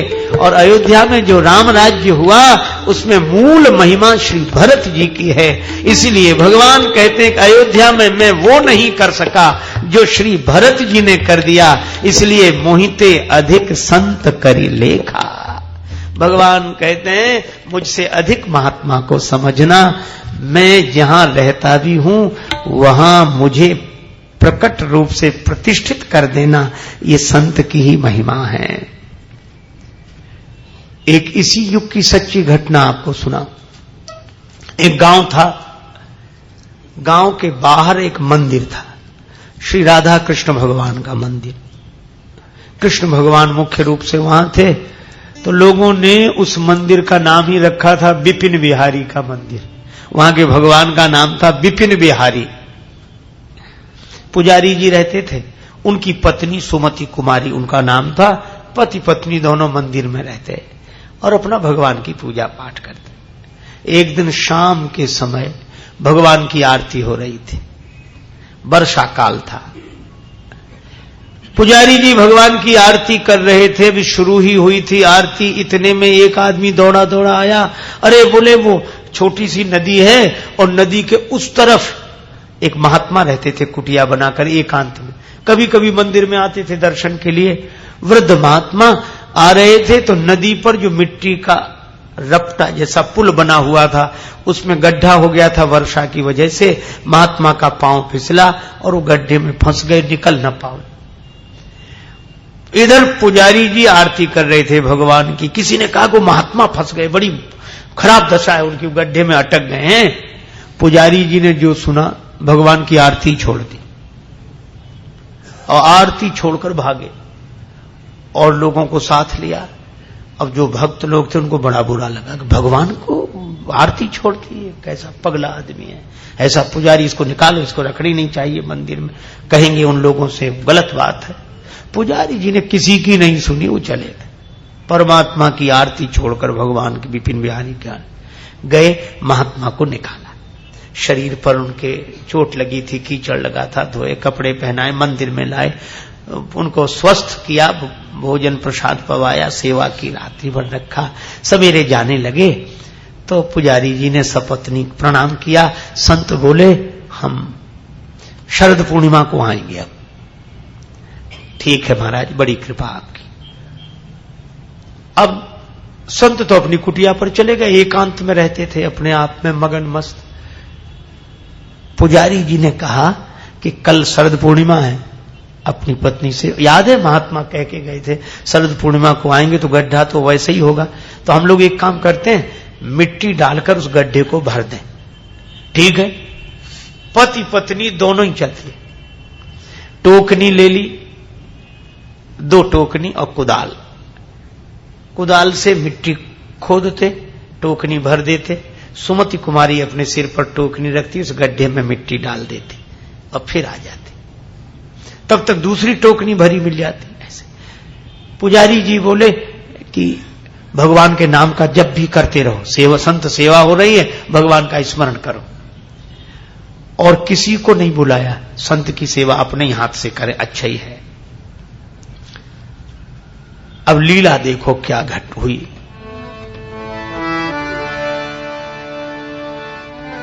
तन सो करत मन सो करत काम, तन सो सहत दुख, मुख सो जपत नाम श्याम यदुवीर को। श्री कृष्ण स्मरण करें और मिट्टी डाले, फिर आ जाए। फिर इतने में दूर गैया चराने वाले जो गांव में रहते हैं, एक बालक उधर से दौड़ता हुआ है और पास आकर वो ऐसा मनमोहन बालक कहने लगा, मैया तू आराम कर ले, मैं डाल दूं, टोकनी मेरे सिर पे रख दे, मैं डाल दूं। नहीं नहीं नहीं, मैं ही ना मैया। तो बेटा तुम्हें क्या दूं बदले में, तुम इतनी सेवा कर रहे हो? बोले पहले देख तो मैं मिट्टी डालता कैसे हूं। टोकनी उठाई ठानी, काम की न डोल्यो कहूं, देखो विनीत शीघ्र सती को सहायक, बन बन से सिधायो एक बालक अहीर को। ग्वाला दौड़कर आया, टोकनी उठाई ठानी, काम की न डोल्यो कहूं, बानी मधुर बोल्यो हरैया पर पीर को। और वो बालक बोला क्या, मैया घर जाओ, मैया तुम तो घर जाओ। लेकिन एक बात याद रखना, आज मैं तुम्हारी जगह सेवा कर रहा हूं, पर कल की बात तुम याद रखना, कल शरद पूर्णिमा है। हाँ हाँ लाला, तो मैया घर जाओ, पे समैया पे रखियो ध्यान, दिवैयो प्रसाद मोह पूरी और खीर को। कल ध्यान रखना, शरद पूर्णिमा है, पहचान लेना मुझे, खीर पूड़ी का खूब प्रसाद दिलाना। सुमति कुमारी हंसने लगी, हाँ लाला वो तो सबको मिलेगा, जरूर जरूर, हाँ आना। सुमति कुमारी चली गई। अब पुजारी जी तो आंख बंद किए अपना, कभी आंख खोलने कभी बंद करने, और कुदाल से मिट्टी खोदते, टोकनी भर देते, और वो बालक सिर पे रख डाल दे। फिर अब पुजारी जी ने देखा कि देखें गड्ढा कितना रह गया है, गड्ढा तो लगभग पूरा भर गया था। तो ऐसे पीछे मुड़कर देखा, सुमति कुमारी कहा जी ये कौन सा बालक जो ये कर रहा है? तो दृष्टि पिछारी परत ही भये दो द्रगलाल, पत्नी के शुभ काज को करत बिलो क्यों ग्वाल। बड़े नाराज हुए, ये कौन आ गया, पुण्य बटा लिए। और उनकी सोच ऐसे ही, संत सेवा पुण्य से हो रहा था, और ये कौन आ गया पुण्य बटाने के लिए। अब भगवान ने ऐसी बुद्धि कर दी, तो बालक पर बड़े नाराज हुए, और बालक सिर पर टोकनी रखे खड़ा था, और बोले अभी देखता हूं तू कहां से आया। आयो कहां ते मूढ़ मार्ग बनावन हेतु, सुकृत बटाय लेत सुमति कुमारी के। तो दांत कट कटात गारी देत पिछारी परे, और तज के कुदारी कहें जात कहां दारी के। अभी देखता हूं तुझे, पीछे पड़ गए, कौन है, पहचानू भी तो कौन है। अब बालक कहां भागे, सो जंगल की तरफ तो नहीं भागा, गांव की तरफ टोकनी सिर पर रखे और दौड़ लगाई। अब बेचारा पुजारी जी का रुक अभी देखता हूं। अब बालक को कहीं शरण नहीं मिली तो मंदिर ही सामने देखा। मंदिर में प्रवेशो विनीत जू विचित्र बाल। पुजारी ने कहा अब तो पकड़ ही लूंगा, मंदिर में से कहां जाता है। तो देख के चरित्र चक्षु चकित पुजारी के, और मंदिर में वो बालक प्रवेश कर गया। पीछे पीछे पुजारी कि कहां है, कहां छिपा, भी देखो पकड़ता हूं। लेकिन जो दृश्य देखा, आसन पे टोकनी, जहां पुजारी जी बैठकर लोगों को प्रसाद चरणामृत देते थे, वहां तो टोकनी पड़ी।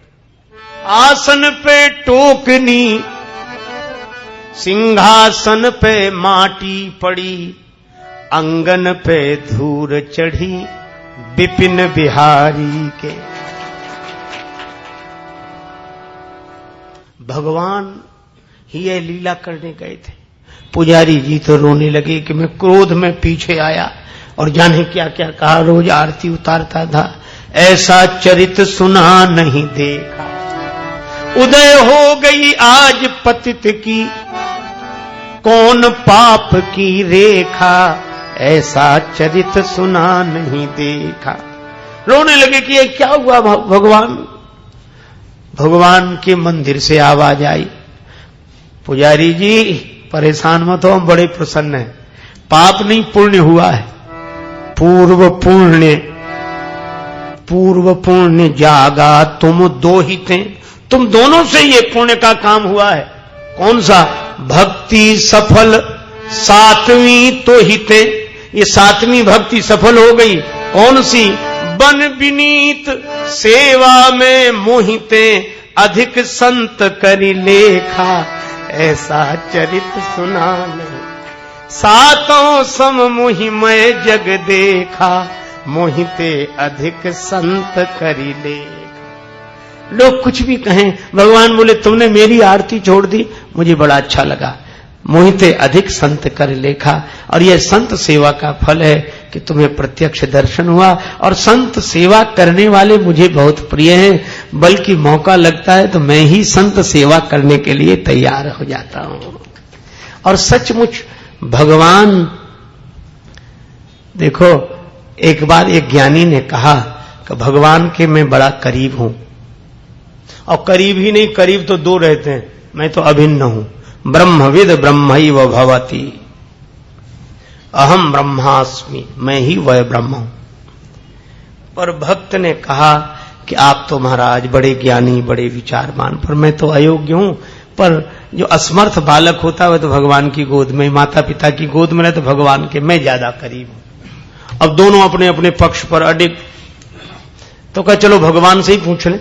भगवान के पास गए, ज्ञानी संत और वो भक्त।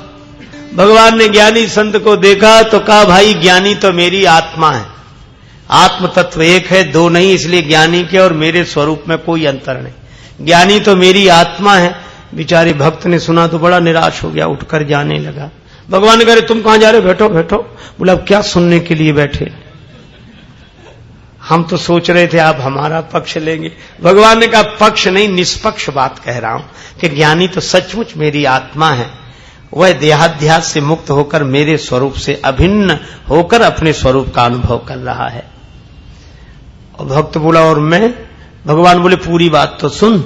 ज्ञानी तो मेरी आत्मा है, पर भक्त तो मेरा परमात्मा है। मैं तो अपने भक्त का भी भक्त हो जाता हूं। मैं निज भक्तन हाथ बेकाऊं।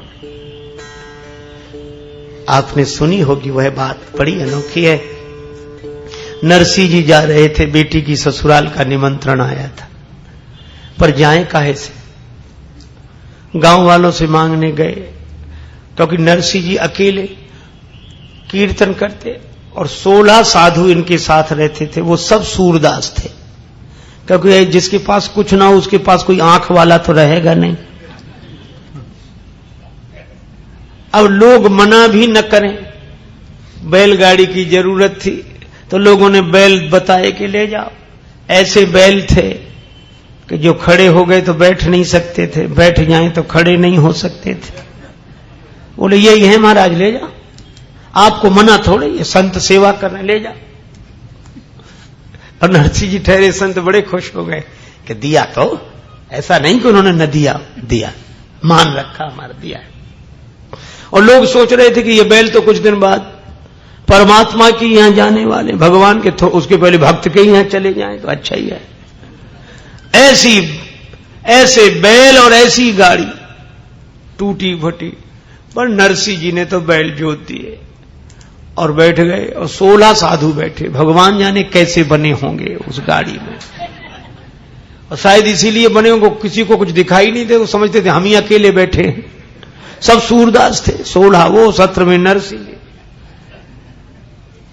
और नरसिंह जी ने कहा कि देखा कि बूढ़े बैल और गाड़ी टूटी, ये देखा ही नहीं, वे तो आंख और मूंदली कीर्तन करने लगे, श्री कृष्ण गोविंद हरे मुरारे, हे नाथ नारायण वासुदेव। संत देखते ही नहीं परिस्थिति, वो तो कीर्तन करते हैं, भगवान जाने काहे को अपन परेशान हो। भगवान को चिंता हुई, पीछे से आवाज लगाई, अरे ओ नरसिंह जी ठहरो ठहरो। नरसिंह जी ने मुड़कर देखा, सूरदास बोले बाबा देखो कौन बुला रहा है। नरसिंह जी ने देखा एक आदमी कह रहा है, भगवान कह रहे थे, गाड़ी वाले हमें बिठा ले, एक बार गाड़ी थाम, भगत में हार गया। गाड़ी वाले हमें बिठा ले, एक बार गाड़ी थाम, भगत में हार गया, भगत में हार गया। नरसिंह भगतियों कहने लागे, गाड़ी मेरी पुरानी। भगवान ने कहा रे भैया हमको भी गाड़ी में बिठा लो। नरसिंह जी बोले कमी तो पहले से भी नहीं, आप भी आ जाओ, लेकिन एक बात है, जल्दी पहुंचना हो तो मत बैठना। बिठाने की पूरी गारंटी, पहुंचाने की कोई गारंटी नहीं। क्यों? हमारी गाड़ी पुरानी है, टूटी फटी गाड़ी है। भगवान बोले नरसिंह भगतियों कहने लागे, गाड़ी मेरी पुरानी है। भगवान ने क्या कहा? गाड़ी तेरी ठीक करूंगा, ये मैंने मन ठानी है। तो गाड़ी भी ठीक कर लेते हो? भगवान मन ही मन बोले कि जिसकी गाड़ी नहीं चलती उस भक्त की गाड़ी ठीक करके चला देना तो हमारा ही काम है। तो भैया कौन हो तुम? अब भगवान ने नाम तो सच्चा बता दिया, कृष्णा। अच्छा कृष्ण नहीं, और मत समझो, खाती मेरी जाति भगत जी, मैं लकड़ी का ही काम करने वाला उसी जाति का हूं। खाती मेरी जाति भगत जी, कृष्णा मेरा नाम, भगत में हार गया। खाती मेरी जाति भगत जी, कृष्णा मेरा नाम, भगत में हार गया, भगत में। गाड़ी लगे सुधारने, हरि हाथ में आ रही थी। नरसिंह भगत की टूटी गाड़ी, प्रभु ने तुरंत सुधारी। भगवान ने नरसिंह जी की गाड़ी ठीक कर दी। अब नरसिंह जी खुश तो हुए पर परेशान भी हुए।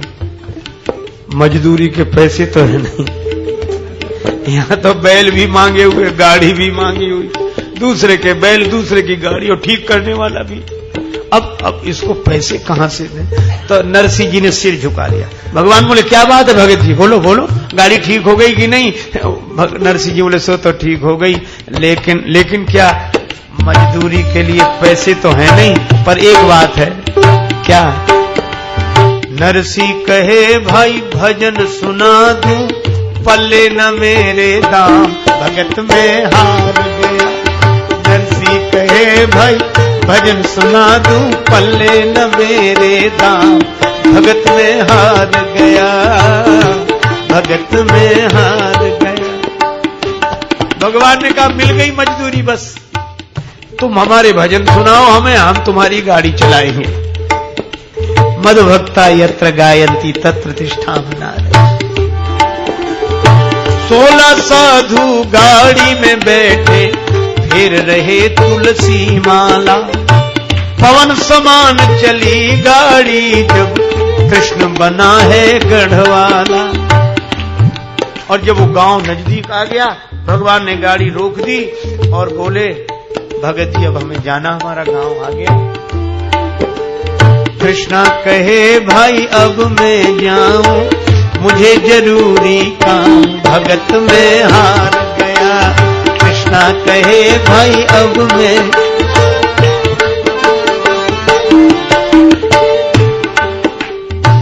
और भगवान कहते मुझे जरूरी काम है इसलिए जा रहा हूं। और जरूरी काम क्या है? भगवान सोचते हैं कि आगे की भी तो सेवा हमको ही करनी है। और नरसिंह जी के चरित्र में है कि भगवान ने सारी व्यवस्था उनकी की। एक बार संत जा रहे थे द्वारिका, हुंडी लिखा लेते थे कि जिसका कारोबार हुआ तो पैसा यहां जमा कर दे, वहां मिल जाए। गांव में गए, कोई सेठ है, लोग बोले हमारे यहां तो नरसिंह से बड़ा कोई सेठ नहीं, पर वो बहुत छिप कर रहते हैं। लोगों ने तो व्यंग किया था, महात्माओं से कहा उनके पास चले जाओ पर पीछे पड़ जाना। संत गए, सेठ नरसिंह जी कहां? नरसिंह जी ने सुना कि हम सेठ कब से हो गए, हमारी लाज रख लो, ये पैसा जमा कर लो और हुंडी लिख लो। अरे महाराज मैं कोई सेठ नहीं हूं। संत बोले यही तुम्हारी महानता है कि अपने को छिपा कर रखते हो, रुपया तो ले ही लो, हुंडी लिख दो। अरे बाबा मेरा कोई कारोबार कहीं नहीं, यहां भी हालत देख रहे हो, यहीं कुछ नहीं है तो वहां क्या होगा? संत बोले कि नहीं, बात तो माननी पड़ेगी, इतने बड़े सेठ हो, ये ठीक है कि तुम भक्त हो, महान हो, छिपा कर अपने को रखते हो, कारोबार तुम्हारा बहुत बड़ा, गांव भर कह रहा है। नरसिंह जी बोले गांव वाले झूठ कहते हैं, मैं सच कह रहा हूं। महात्मा बोले अच्छा सत्य कह रहे हो तो सौगंध करके कहो द्वारिका में तुम्हारा कोई नहीं है। अब नरसिंह जी ने सोचा कैसे कह दूं कि द्वारिका में कोई नहीं, अगर कोई मेरा है तो वह तो द्वारिका में ही है। द्वारिका के नाथ अब द्वारका के जाऊं मैं। चलो नरसिंह जी बोले ले लो रुपया, रख लिया, हुंडी लिख दी, भगवान का नाम लिख दिया, सेठ सांवल शाह की फर्म पर ये पैसा मिल जाएगा। और नरसिंह जी का काम तो उधारी से चलता था। तो बोले ये संत जब लौट कर आएंगे, नरसिंह जी बोले जब आएंगे तब, अभी काम चलाओ, कीर्तन करो, भंडारा करो, जो हो सो हो, चलो। और इतना इतना उधार हो जाता था कि नरसिंह जी को उधार देने वाले मना करें तो नरसिंह जी जब केदार राग गाते तो भगवान प्रकट हो जाते। एक ने तो केदार राग गिरवी रख लिया था कि जब तक पैसा न चुकाओ केदार राग मत गाना, और भगवान से सुने बिना रहा न जाए तो भगवान गए चुकाने के लिए और राग छुड़वा कर लाए, बोले हम छुड़वा लाए अब सुनाओ। ऐसी लीलाएं होती थी, इसी युग की घटनाएं।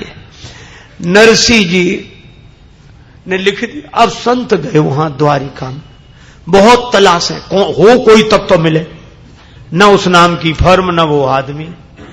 अब जब हैरान हो गए संत, अब तो गालियां देने लगे, समुद्र किनारे बैठकर नरसिंह को बड़ा साधु का ढोंग किया है, भक्त का ढोंग किया है और झूठ बोलता है और हमारा सब पैसा रख लिया, अब हम यहां क्या करें, हम कहां जाएं। तो एक संत बोले वो तो बेचारा पहले ही कह रहा था कि हम नहीं है, तुम ही कह रहे थे कि नहीं तुम बड़े महान हो, बड़े महान। अब जब नरसिंह जी को बुरा भला कहने लगे तो भगवान प्रकट हो गए सांवल शाह बनकर, बिल्कुल कान पर कलम रखे, उसी तरह की पोशाक पहनकर आ गए। बोले हमारे सेठ नरसिंह जी के यहां से कोई हुंडी लाया हूं। बोले तुम कौन? बोले हम ही सांवल शाह। अरे बोले भैया भले मिल गए, हम इतने देर से परेशान। तो बोले मैं लाओ आप वो कागज दो, कागज दिया, भगवान ने रुपया दिया और चिट्ठी लिखी। भैया तुम कौन हो? बोले वो हमारे सेठ हैं, हम उनके सेवक हैं, मुनीम हैं। क्या कहना भैया, तुम्हारे सेठ तो बड़े महान है। अब एक साधु बोला अभी क्या कह रहे थे बड़े महान है, अब ये, अरे बोले जैसे ऐसे मुनीम जिनके। अब ये संत लौट कर आए। अब नरसिंह जी को पता लगा कि वही साधुओं की जमात आई लौट कर। अब नरसिंह जी डर के मारे बाहर न निकले कि रुपया कहां से देंगे, वो तो खा चुके, खत्म हो गया, और ये मांगेंगे रुपया, वहां का वहां नहीं मिला, यहां क्या देंगे। अब संत खूब कहे भैया नरसिंह जी बाहर आओ, नरसिंह जी कहेंगे क्षमा करो महाराज, हम मुझे दिखाने लायक नहीं, हम अरे नहीं नहीं नहीं, आओ आओ बाहर आओ। लोगों ने जब बहुत समझाया तो सिर झुकाए आए। और नरसिंह जी को इस भाव में देखा, सबने हाथ जोड़ लिए, जितने महान हो उतनी महानता। बोले क्या हुआ? बोले मिल गया, सब पैसा मिला और तुम्हारे मुनि बड़े अच्छे। नरसिंह जी बोले वहां मिला था कोई? बोले जो था वही मिला था, और देखो तुम्हारे लिए पत्र लिखा है। आहा, जब पत्र पढ़ा नरसिंह जी ने आंसू आ गए।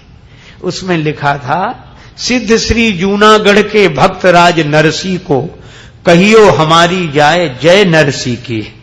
नरसिंह जी जय श्री कृष्ण बोलते हैं, भगवान जय नरसिंह की कहते हैं। संतन विष हुंडी पठाए याद कीन्हो मोह, बात यह ये माह लागी अति नीकी है, भेजत संदेशे किंतु खुद आवत नाहि, यही खटकत ये में वेदना बड़ी फीकी है, और जान के मुनीम फिर याद करना हमें, और काम काज लिखना ये दुकान आप ही की है।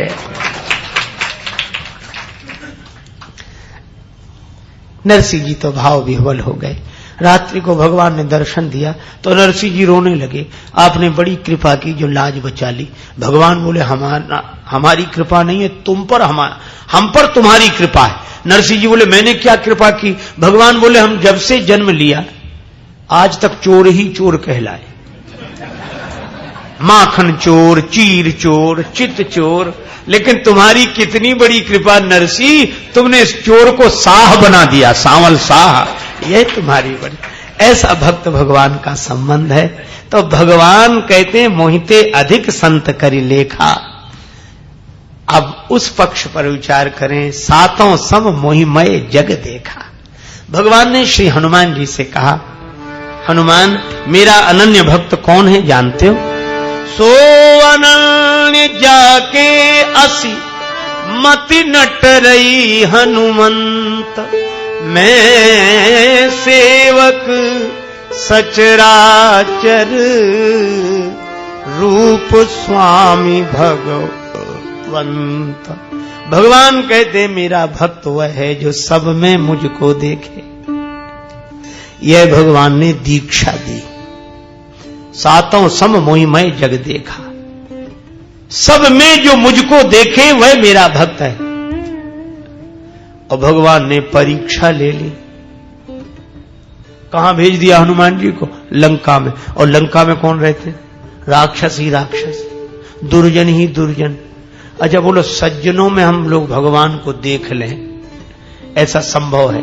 अरे हमारे लिए तो भगवान के ही रूप है, पर बोलो दुर्जनों में कोई भगवान को देख सके, कितनी कठिन बात। और जो अपने को गाली दे रहा हो उसमें भगवान को देखना। पर हनुमान जी ऐसे ही भक्त हैं। रावण हनुमान जी को गाली दे रहा है, लागे से अधम सिखावन मोही, मृत्यु निकट आई खल तो ही, देखूं अति असंख सठ तो ही। रावण हनुमान जी से सठ कह रहा है, खल कह रहा है, अधम कह रहा है, और हनुमान जी क्या कह रहे हैं? खाएं फल प्रभु लागी भूखा, कपि सुभावते तोरे रूखा, सबके दे है परम प्रिय स्वामी। स्वामी रावण से कह रहे स्वामी, देह तो सबको प्रिय है, प्रभु भूख लगी थी इसलिए फल खा लिए। बहुत कठिन, इसीलिए रघुपति भगति करत कठिनाई। जो गाली दे रहा है, अच्छा चलो, और किसको गाली दे रहा है?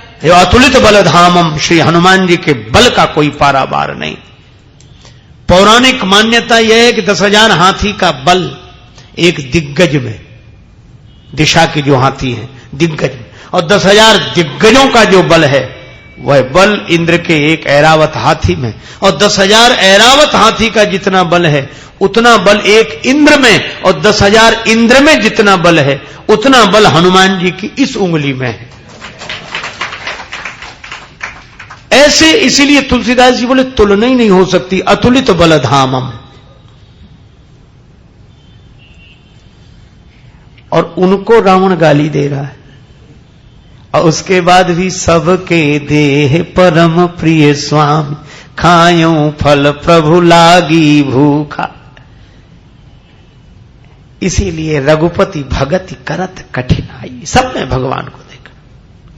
भगवान बड़े खुश हुए कि हनुमान जी ने जो हमने दीक्षा दी थी उसका पालन किया, सब में भगवान को देखते हैं। लेकिन अब एक निर्णायक परीक्षा हो जाए। निर्णायक परीक्षा स्वयं भगवान ने ली।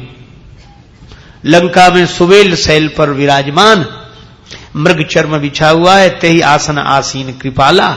और भगवान ने तब तक ऊपर देखा, चंद्रमा चमचम चमक रहा था। भगवान बोली, चंद्रमा में जो श्यामता दिखाई दे रही यह क्या है? बोलो।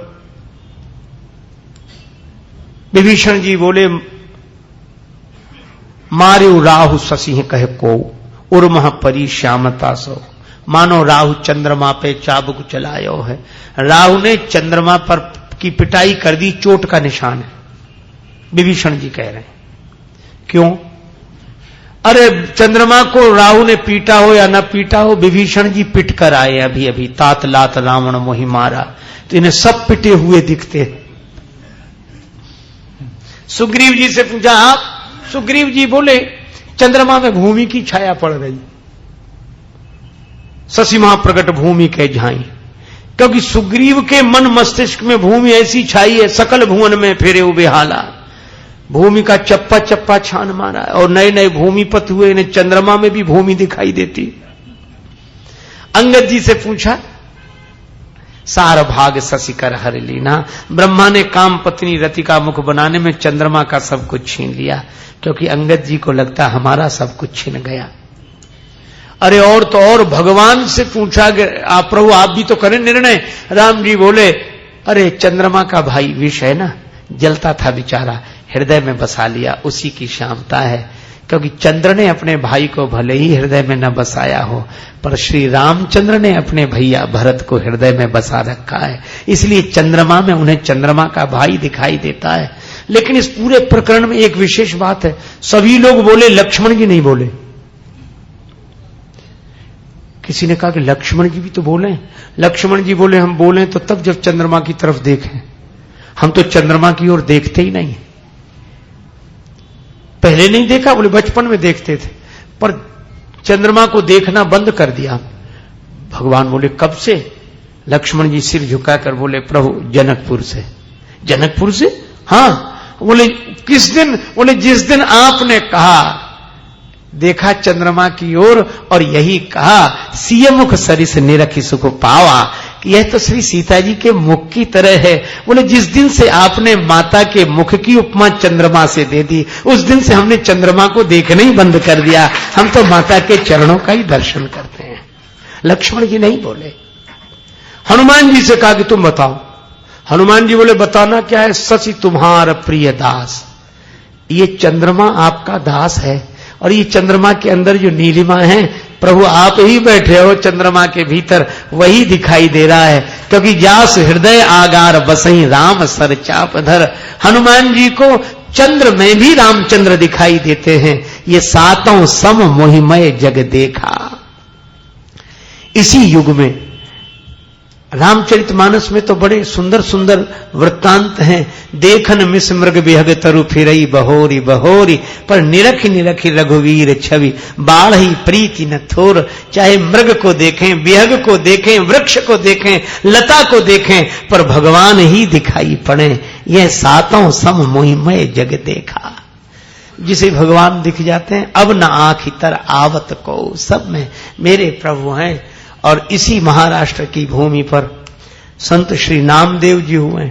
उनका तो नियम ही था सब में भगवान को देखना। एक बार आग लग गई उनकी कुटिया में, गांव वाले जुड़े, सामान बाहर निकालने लगे, तब तक नामदेव जी आ गए। ये कुटिया में आग कैसे लगी? ऐसी आग लगी कुटिया में, बुझती नहीं बुझाए, अग्नि रूप धर नारायण ही सेवक के घर आए। और वे जो भिक्षा में सामान लाए थे वही आग में डालने लगे। लो भगवान भोग लगाओ, लो भगवान भोग लगाओ। कुटिया जलकर भस्म हो गई। शरीर पर एक कौपीन खुले आकाश के नीचे पड़े और उनके बारे में आता है कि भगवान ने स्वयं कुटिया का निर्माण किया जहां नामदेव सो रहे थे। नामदेव जी सब में भगवान को, सवेरे गांव वाले आए तो देखा कुटिया में, महाराज कहां के कारीगर थे जो रात भर में बड़ी बढ़िया कुटिया बनाकर गए, उन्हें बुलवा लो तो हम लोग भी एक एक कुटिया बनवा लेंगे। नामदेव जी बोले बुला तो लेंगे, बनत न लगे विलंब कछु जगह भूमि को भाग, पर प्रथम लगावे तो कोई अपने घर में आग। नामदेव जी सब में भगवान को देखते, अग्नि में भी भगवान को देखते। एक बार एक कुत्ता उनकी रोटी लेकर भागा तो घी की कटोरी लेकर पीछे भागे, भगवान रूखी ना खाओ, घी तो लगा लेने दो। सब में भगवान को देखना यह बड़ी कठिन भक्ति है। सातों सम मोहिमय जग देखा, और यहां तक हुआ और उसका चमत्कार हुआ। जहर में भी मीराबाई ने भगवान को देख लिया। कर में प्यालो देख मीरा होए अधीर नाची, देख कालकूट नाची छाया महाकाल की, नाच उठी दासी निज जीवन सफल जान, नाच उठी कुमति कराल नरपाल की, नाची देवांगना हुलास लिए मानस में, नाची अति आनंद में देह मुंड माल की, नाच उठी नैनन की पूतरी प्याले बीच, पूतरी में नाच उठी मूर्ति गोपाल की। विष में भी भगवान को देख लिया, सांप में भी भगवान को देखा तो फूलों का हार बन गया। दृष्टि का कमाल, भागवत दृष्टि, भक्त की यह दृष्टि, मोहिमय जग देखा। इन्हीं नामदेव जी की एक घटना है। एक बार विचरण करते जा रहे थे तो किसी गांव में एकांत में खंडहर था, उसमें ठहर गए। खंडहर में रामकृष्ण हरि विठ्ठल विठ्ठल कीर्तन करते रहे। दिन भर बीत गया, एक आदमी कीर्तन सुनकर आया, दोपहरी का समय। नामदेव जी भगवान को भोग लगाया, प्रसाद पाया। एक गांव वाले ने कहा कि बाबा दिन में तो यहां रहो, कोई बात नहीं, रात में मत रहना, इसमें बड़ा भयंकर प्रेत रहता है, बहुत भयंकर प्रेत है। ठीक है, नहीं रहेंगे, पर जो भगवान की प्रीति में डूबा उसे प्रेत की याद कब तक रहे, रात में भी वहीं बने रहे। 11-12 बजे तक कीर्तन करते रहे। अब सोचा कि सोएं, और जैसे सोने के, अरे इसमें तो प्रेत रहता है, याद आ गई बात। तो उनकी जीवनी की कथा है कि प्रेत प्रकट हो गया, और जैसे ही प्रेत प्रकट हुआ नामदेव जी ने एक तारा उठा लिया, बोले जय हो प्रभु जय हो। धनुष बाण लिए रघुनाथ रूप देखा, मुरली लिए यदुनाथ रूप देखा, कमर पर हाथ रखे पंडरीनाथ रूप देखा। तुकाराम सुंदर ते ध्यान उभे बिटेवरी, कर कटावरी ठेवनिया। वह पंडरीनाथ रूप देखा, लेकिन इस रूप में पहली बार ही देखा। नामदेव जी तो कीर्तन करने लगे, भले पधारे मेरे लंबक नाथ, हे लंबकनाथ भगवान आपकी जय हो। जो कीर्तन किया तो प्रेत गायब हो गया, भगवान प्रकट हो गए। देखो ये जगत भी ऐसे ही प्रेत है। अब इसमें भी अगर परमात्मा को देखना शुरू करें तो यही जाने जग जाए हिराई। और अंतिम बात यह, मानस में भी एक बड़ा सुंदर संकेत है। जब खरदूषण 14,000 राक्षसों को लेकर भगवान पर आक्रमण करने आए, भगवान ने लक्ष्मण जी से कहा कि श्री जानकी जी को लेकर आप गिरी कंदरा में जाओ। और भगवान ने क्या किया, न धनुष उठाया न बाण, चुपचाप खड़े रहे। मायानाथ अति कौतुक करियो, भगवान ने एक तमाशा किया, सब में प्रकट हो गए। वे राक्षस एक दूसरे में राम जी को देखते थे। देखई परस्पर राम करी संग्राम रिपुदल लरी मरियो, एक भी राक्षस नहीं बचा, सारे मिट गए। क्यों? वे एक दूसरे में राम जी को देखते थे। और संकेत कितना सुंदर है कि अगर हम लोग भी एक दूसरे में राम जी को देखना शुरू कर दें तो सारी बुराइयां समाप्त हो जाएं, कोई विकार न रहे, कोई बुराई न रहे। तो भगवान कहते हैं ये 7वीं भक्ति है। मोहिमय जग देखा, पर मोहिते अधिक संत करी लेखा। और यह भक्ति अगर जीवन में आ जाए, सहज ही सब में भगवान को देखने की बात आ जाए, तो भगति करत बिनु जतन प्रयासा, संस्कृति मूल अविद्या नासा। ऐसे राज राजेश्वर महाराज आधिराज भगवान श्री राम माता शबरी को उपदेश कर रहे हैं, और हम लोग नाम संकीर्तन करते हुए चर्चा को विराम। राजा राम राम राम, 2 बार पहले मैं कहूं, फिर 2 बार आप दोहराएं।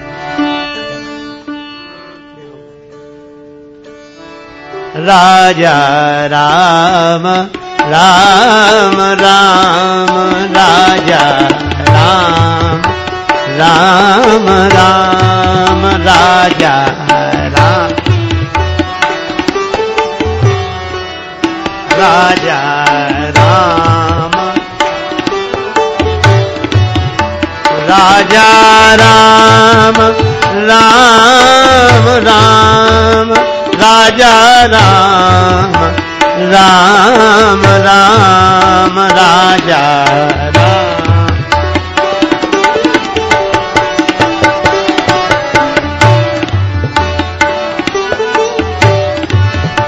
राजा राम राम राम राजा राम राम राम राजा राम राम राम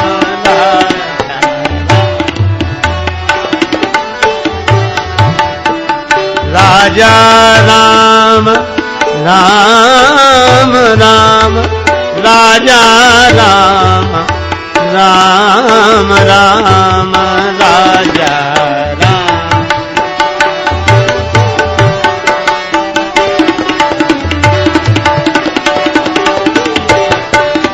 राजा राम राम राम राजा राम राम राम राजा राम राम राम राजा राम राम राम राम राम राजा राम राम राजा राजा राम राम राम राम राम राजा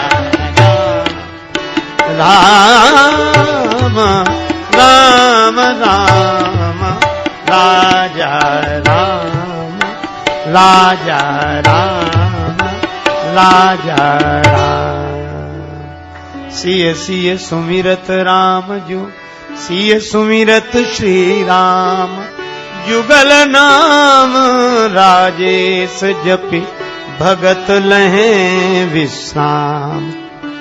श्री सीताराम जी महाराज की जय। श्री हनुमान जी महाराज की।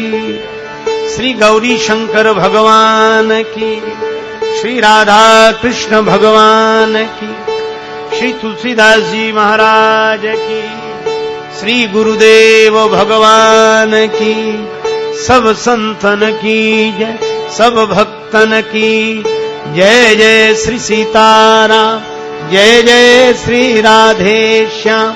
नमः पार्वती पतये हर हर महादेव।